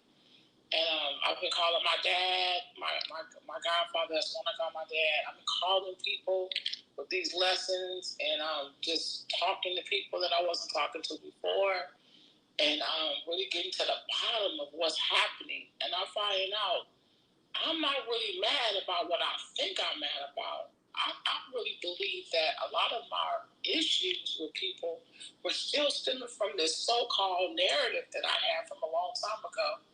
And so, which makes me think that I'm upset about something or I'm triggered about something. And it's really the deep-rooted rejection or the deep-rooted anger that I've not even dealt with. So, I'm just excited about what's going to happen today. Woo! I'm really excited. So, I was like, Reverend Val talks about, her doing what she loved. And she has an answer about that. You guys want to go on our YouTube about doing what you love. So I'm really loving what I'm doing. And I wasn't looking to hit a record yesterday. I was just looking to change my narrative. And so today I'm just like, okay, what's on the inside of me? What am I feeling? What am I thinking? Where is this anger coming from? Where is this fear coming from? So with this thing that's going on with everybody, I never felt fear. At all. I never felt any fear about this so-called plan or whatever that they have with man. So I don't really feel like anything is coming to get me. But yet, I was triggered with anger. I just was so upset, and so now I'm understanding where that came from. The root of the anger, where did that come from? And it comes from I don't like being deceived. I don't like people trying to trick me. So now, what do I do with that information? What do I do with what someone says or does? And so that's where I'm at right now. Thank you for this. I really appreciate it. I'm complete. I really, really appreciate this. I was crying yesterday, and I'm trying not to cry now, but these are some really deep, rich lessons. And I appreciate you. Woo, woo, woo, woo. I appreciate you, Alana. It's getting in there. Can't you feel it? It's getting in there. It is so deep. Yes. Oh, it's getting in there. Wow. All right. Who is next? Dia. Dia, you're next. I wasn't trying to. Oh, no. That was Alana. And I came back on. Oh, okay. Beautiful. Did we get everyone? I did have something to say when we were talking about the nursing. I have a 3-month-old, and my I hear the baby. Hi, baby. That's actually my grandson. My daughter Nadia is my daughter in here too. Oh, beautiful. Love to the baby. But she has an 8-month-old, and my baby is 3 months. And when I was having problems with my milk coming in, and I was trying to supplement with formula and stuff, she would pump for my son. And then sometimes instead of pumping, like if I wasn't around, she'd just pop her little titty out and go ahead and feed him. And it's like, to me, it's nothing wrong with it. It doesn't make sense to me in our country, our twisted country, why that would be considered unacceptable when they have babies, then they have breast milk banks. So why is it okay to give a baby someone else's milk out of a bottle, but you turn your nose at another woman put her titty in your baby's mouth? It's ridiculous to me. This is a very good question because humans are the only mammals that get milk from other mammals and give it to our babies. Cows do not take milk from mothers, of human mothers, and give it to cow babies. Whales, seals, no mammal goes, you don't see a seal going to get milk from a cow and give it to a seal baby. But we're so off from nature, and we're in the matrix, that we go grab milk from cows and we give it to babies. And we think that's great. Just let that sink in for a minute. I went in the field, I grabbed some milk from a cow, and I gave it to my baby. No judgment on whether you nurse, don't nurse. That's not what this is about. Nurse if you want to nurse, don't nurse if you don't want to nurse. It's not about that. It's about, please recognize the grand divine body of God that is nature. Nature is always right. Nature cannot lie. Nature gave cow milk for, so at least while you're doing it, at least acknowledge, I'm giving cow milk to my baby. Not judgment, not judgment. Awareness of nature as the way spirit expresses on this planet. And that why. And the Dairy Council in America is big money. Who, come on, just like the sugar people. Why is there sugar in everything in America? Now, if you come out of America, all the food is not loaded with sugar. You go to Mexico, you go to China, you go to all these countries around the world. The food is not loaded with sugar. Why is the food, right?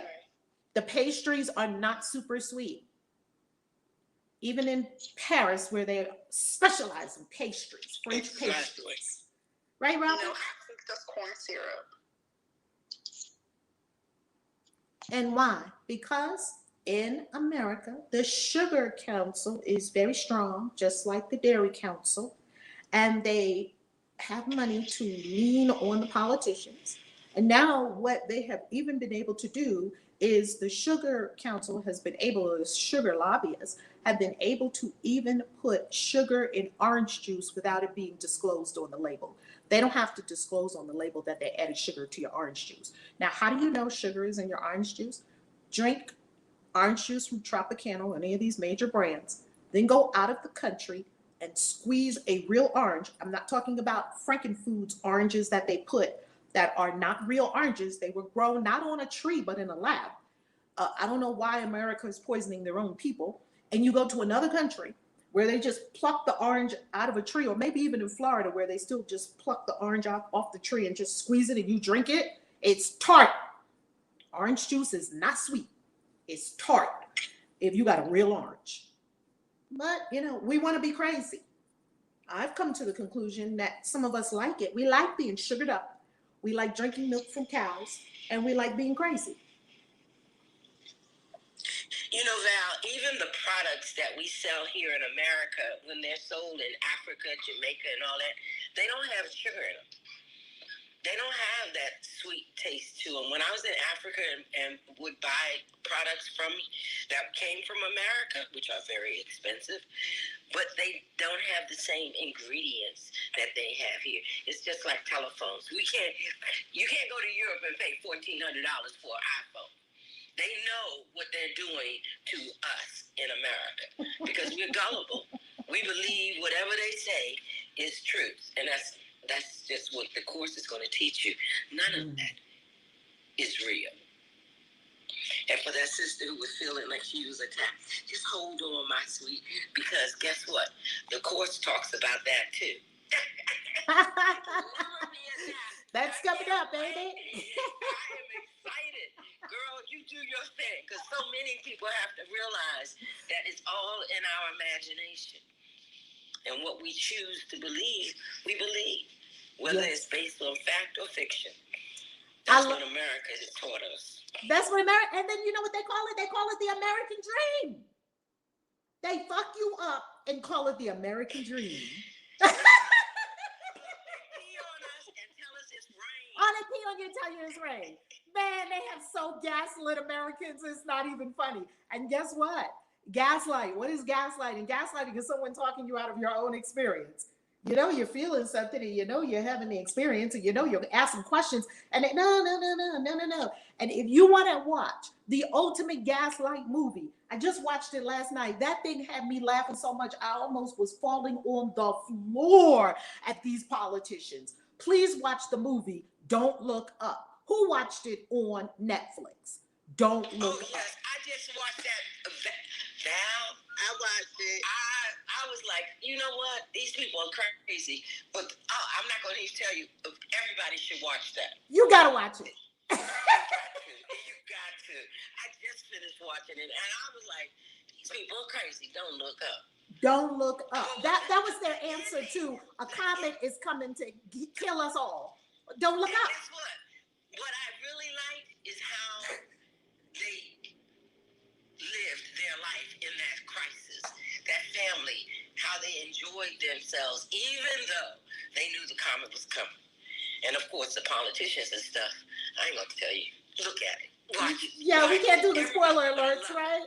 Oh my goodness. If you want to see what gaslighting looks like, they show it to you. That you know you're having an experience. Let me ask you a question. And I am not a seed denier. I can't even say the word. I'm not a seed denier. I'm not a denier that something caused, that people had a very hard time in 2020 and 2021. I'm not denying that at all. But let me ask you a question. Did you see people falling in the streets, just dying in the streets like in the Spanish flu or in the Black Plague? Did you see that? I didn't. And I was in a whole lot of cities, and I was in a whole lot of states. But they were telling us something. They keep doing it. They keep doing it. They're gaslighting you. They're gaslighting you. And the gaslighting is always for a purpose. For you to take something and it's going to cost you money, or it's going to give them money, or it's going to cost you your freedom.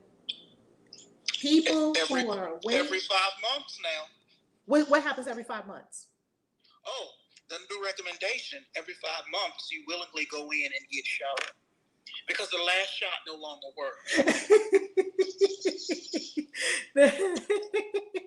Now think about this. Mind your consciousness. You better wake up. You better come out the matrix, because listen what they're telling you.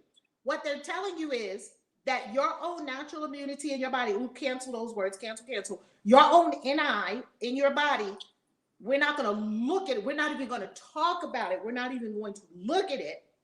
But you get this snake bite, as one of the persons that I watch on YouTube call it, a spiritual teacher. She called it the snake bite. You get the snake bite. Now, I'm not here to tell you whether to get it or not get it. That's completely up to you. I'm for freedom. Spiritually, mentally, emotionally, physically, and financially. Freedom. You do what you do, and you ought to have the freedom to do it. Well, when you get the snake bite, oh, but the snake bite doesn't work on this one. Oh, but the snake bite doesn't work on this when it morphs. Oh, but the snake bite doesn't last. So you have to keep coming back and get the snake bite. They're gaslighting you. They're gaslighting you. Wake up. I think all of us are awake. And now our job is to support the whole planet in waking up. Return to nature, family. Return to nature. Viruses have been on this planet for billions of years. We've been living with viruses for millions of years. If viruses wanted to take us out, they would already took us out. We've been living with them. We haven't been fighting them. We've been living with bacteria for a million. How long bacteria was here before us? We're nutty. We're nuts. Look at nature. And please don't let people gaslight you. Come on, we got another new member on the channel. Yeah! I love it. Welcome to the family. And thank you for supporting this work and spreading this word. Spread this word to people. People are afraid. Spread this number 5 message. People are upset. They think they're upset about a mask. They think they're upset about a jab. They think they're upset because they got fired for having a jab, or they think they got upset because they got the jab and their friend won't get the jab. You're not upset for any of that. You're not upset for any of that. Who is next? Princess, wrap us up. Come on, Princess. How you loving?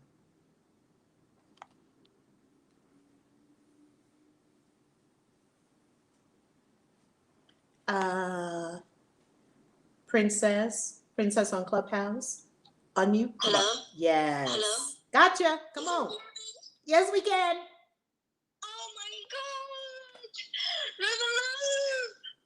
Oh my God. I was texting you a long message.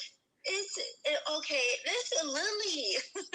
I know you probably don't remember me from OGOT. Hey, how you loving? But Lily, remember? You're talking about OT Winoco? No. OT. You used to have a service in Columbia somewhere. I come with Naja and Zakia. Oh my goodness, with Reverend Z back in the day.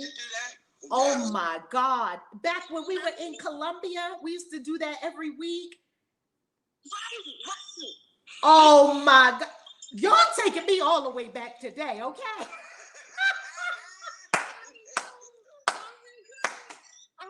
In my spiritual journey, I am become a princess. Oh my God. Girl, I'm so happy to see you again. Look, to see you again. I want to hug you. Yay. Me too. I want to hug you. I was like, I really connected with I always have a contact with Zakia, and I'm texting her about Happy New Year, and suddenly 2 days later, she was sending me this link. Oh my goodness! I was in the morning in your class for a few days already. 2 days, 3 days. Yes, this is only day 5. This is only day 5. Oh my God. I'm so happy right now. Oh my God. Everybody, good morning, ladies, gentlemen. As we say, welcome, sisters, brothers, and others. Everyone is welcome here. Everyone. Yes. Oh my goodness.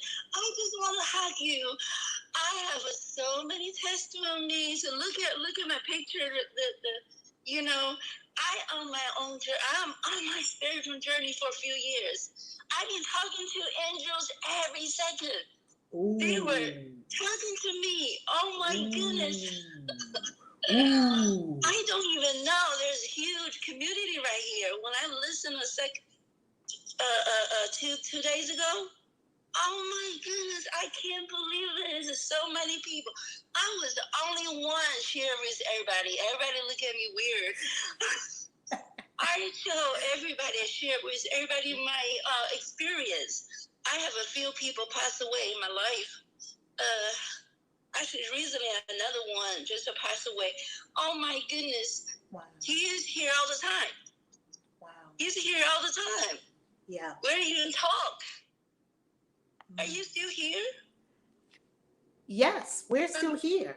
And you're right. This is a huge. Yeah. Oh my goodness. I don't even know what to share. I'm just so happy to connect with you. I said, oh, wow, you're not in the United States no more, right? I'm all over the world. I'm a global citizen. I'm not a citizen of just one place. I'm a global citizen. I belong to the whole universe. We are all connected. We're all connected. We're all connected. I tell you, yes. Actually, part of my journey, actually, a few months ago, I realized, my grandma is Buddhist. My background, original from China, right? Yes. My grandma, she's a Buddhist. She passed away already, but she's with me all the time. Yes. So I was ever since, go to church, and I realized I learned everything by English. Review what my grandma teach me, raised me. I said it's all the same. It's all the same.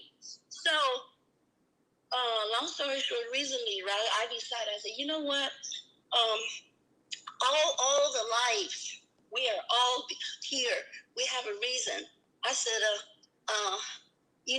the flies. Flies have a really bad name, right? There's so many things, so many whatever that is that try to kill flies. So I just moved to this apartment, right? And I suddenly have some flies that came in. I said, you know what? Maybe you're here even before we were here. So before I hear, why we hate? No, we don't need to hate it. We all in the earth at the same time. We all have a purpose. I said, you know what, fly? Because they want to be free. I have a huge window. They want to get out. I said, you know what? Come down. I have a little crack in the bottom of my window, right there. I said, let me, you want to go out. Come on, coming down. Tell you what, I even have a video. I send all the flies are free. So they even come to me. They fly on my hand. My ex said, don't tell nobody. You are weird. Don't tell anybody about that. I said, I said, Princess, you're not weird because I talk to bugs all the time. I'd be like, okay, go this way because you want to be out in the dirt, right? And in the sky. And I'm always I talk to all the things, everything I talk to, birds, everything. I talk to all of them. They understand. Yeah. Oh my God, I don't know. And I freaked out. I said, you know what? I said, the angels here, I can't see it. But all the lights, so we are here. We have all the purpose. I said, why we need to hate each other? I said, you know, come down. Then I started making videos. They're coming down to me, and I said, come on, coming down on my finger. I will show you where to go out. I was talking. I'm talking to the flies just like I'm talking to a dog and a cat. I said, we can talk to the pet. Why we cannot talk to other life? So, I mean, this is one testimony, and my ex said, you're weird. Especially don't tell Americans. I said, well, look, Princess, because Americans are afraid of everything. And everything is strange and weird. Like, if you ain't in church, if you're not in this little straight line right here, if you're gay, if you're trans, if you're this, if you're that, anything other than this straight line, Americans, I don't know. We're strange. We're very strange. Maybe more people need to hear this. That's right. He said, you're right. He said, you're right. I said, okay, all right. You have your own journey, and I have my journey, okay? Yeah, everybody can do what they want. I mean, we are free beings. We're divine beings. I said, we are all here to share, and we should all love each other. All the flies, the ants, you know, the little, they all here have their own purpose. We don't have to kill everybody because we're here. Right. You said something very key. Humanity has thought we need to extinguish things. Right. That's not the way to go. And didn't this thing teach us, you're not going to extinguish me because I'm just going to morph into something else, and I'm just going to morph into something else, and I'm just going to morph into something else, until eventually they said, well, it looks like we're going to be living with this. Right.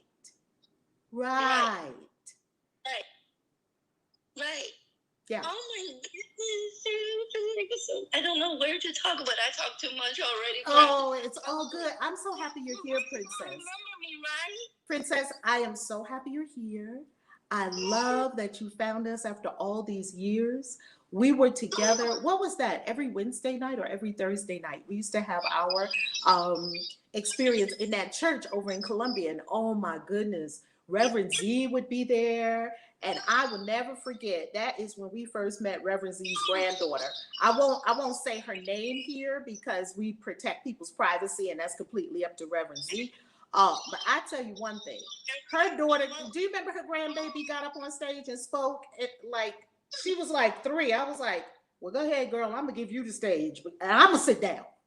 Do y'all remember when Reverend Z's granddaughter would come up and sit and stand on stage and speak? She would stand up in front of everybody. I remember. I was like, I said, this energy is just amazing. It's amazing. Just all there. We were so disciplined, and I think once a week, right? Yeah, once a week we used to come together. I tell you one thing, I have done so many events and so many things over the years, and guess what? We never need to concern when they end because something new is coming. Always. Every time we had something, whether it was boost or whether it was whatever it was, no matter what we had, and when that thing was done, it was done, and then we went to something new. And trust me, as long as I have breath in my lungs, I'm going to be about my Father's business. That's what I was born to do. And when I'm not, I'm going to be doing this until I ain't here no more.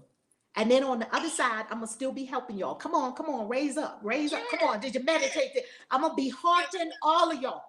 When I go to the other side, then I'm free to haunt everybody. See, it's only one being now right here in this personage. When I'm gone to the next dimension, I'm going to come and haunt all of y'all. I'm going to get you in bed. I'm going to be like, hey, get up. Did you meditate? Oh, I'm going to have a good time with all of y'all after I'm in the other dimensions. But right now, while I'm in this dimension. I think you want me right now while I'm asleep. I like doing that. I think you already do that. Oh, my God. You know. I was just so looking for you the last few days. I have a question. You Yes. see my picture, right? Yes, I have Princess. a question because Angel was talking to me since it's quite a few years, and I realized probably 6-7 years is something. And gradually I realized what's my purpose. So I was in my journey. I was disappeared. I was just like alone. I was looking. And when you talk about the angel number, I've been searching, I've been studying. I want to study more. And also, you talk about 222. Yes. I've been seeing all those numbers. Look at my picture. There's the 333. I mean, look at all Princess, the Princess, I'm going to give you something because we got to get to our card for the day. But I'm going to give you something, okay? Everyone, hear these words clearly. We are coming together for an event in Miami on 222. We are doing a 222 activation. Go through the 222 portal together in Miami on 222 of 2022. It's at my website right now. Someone, if you could put in the chat for us, ValerieLove.com. And I'm also going to put the link in Clubhouse for you, okay? So that you will be able to go there to ValerieLove.com, and that you will see, if you click on global events, that we are doing a wealth retreat. And before we start in on our money, because wealth don't mean broke, family, before we start in on our wealth, we are doing a 222 ritual event, 222 activation. So I'm going to put the link right now in the Clubhouse room so that you can copy the link, go to the link, and register before it's full, because we only have, hold on a second, let me do it right now. And I'm going to also put the link in the comments on Facebook and YouTube. I want to see y'all. So go right there. Does everybody in the room see the link? Go to the link, 222 Ritual Observance and Quantum Manifestation Event. Now, something I want to say to close out our, so thank you, Princess. We got to go to our card for the day, okay? Thank you for being here. Thank you. I'm so happy to see you again. Thank you. Yes. I need you. We need each other. All right. Now, what we're going to do is we're going to go to our card for the day. And before we go to our card for the day, Princess, would you mind tapping your mic icon in the lower right-hand corner of your phone so that we can have a clear recording for everyone? Yes. Mute your mic for me, okay? Thank you so much. Thank you. All right, and if you're in the queue on Clubhouse and you didn't get to speak to us tomorrow, come early tomorrow and be the first ones to get in the queue to speak to us tomorrow on Clubhouse. Let's go to our card for the day. And Dr. B, do you have our Queen Hadassah? Do you have our Galactic Signature for the day? Yes, I do. Oh, beautiful. I'll pull the card and then we'll go to our Galactic Signature. Before we do our card, or as we're bringing our card forward for the day, our tarot card for the day, which is the card of the day, meditate on it. Yesterday, I meditated on the cards that we had yesterday. We had 2. Woo, that jumped out. One just jumped out. All right, what do we have? Ooh, we have the 4 of Cups, melancholy. Where are you receiving a gift from Spirit that you don't want to accept? Melancholy. 4 of Cups. Today I will study it. And here's my journal. Are you speaking? You're on mute if you pulled the card. We can't hear you in Clubhouse. Thank you for letting me know, because I sure did pull the card. We had a jumper, and it is the 4 of Cups, and I was just talking. Thank you for letting me know, Clubhouse. 4 of Cups about melancholy. And where is Spirit extending to you a cup, a gift that you don't want to accept? 4 of Cups is our card for the day. 4 of Cups. All right, come on, Journey. Miami, I see you in Miami. Now look at this. if you're on YouTube, every day we are journaling on the card for today. These were the cards, my journal notes from the cards. This is a new tarot journal. So do have a journal. It's actually a grimoire because I'm going to be doing tarot readings and things like that in here as well. So it was a gift and it matches my shirt and I like that. So journal, study the card for the day as well. Now we'll go to our Galactic Signature for the day, read by Queen Hadassah. Okay, so today is January 5th, 2022, and our galactic signature for today is kind 127, blue planetary hand. I perfect in order to know. Producing healing. I feel the store of accomplishment. With the planetary tone of manifestation, I am guided by the power of vision. Blue planetary hand. Thank you, Dr. B. Could you give it to us twice again? So we had it 3 times? Thank you so much. Absolutely. Blue planetary hand. I perfect in order to know. Producing healing. I seal the store of accomplishment. With the planetary tone of manifestation, I am guided by the power of vision. I perfect in order to know. Producing healing. I seal the store of accomplishment. With the planetary tone of manifestation, I am guided by the power of vision. Blue planetary hand. Blue planetary hand. So in order for you to get that galactic signature, I'll show it to you on my telephone. You go to the app 1320 Sync, and when you open 1320 Sync, you will see that it gives you the galactic signature for the day. And if you tap on the bottom, just tap on it, it will show you where we are in the current moon cycle.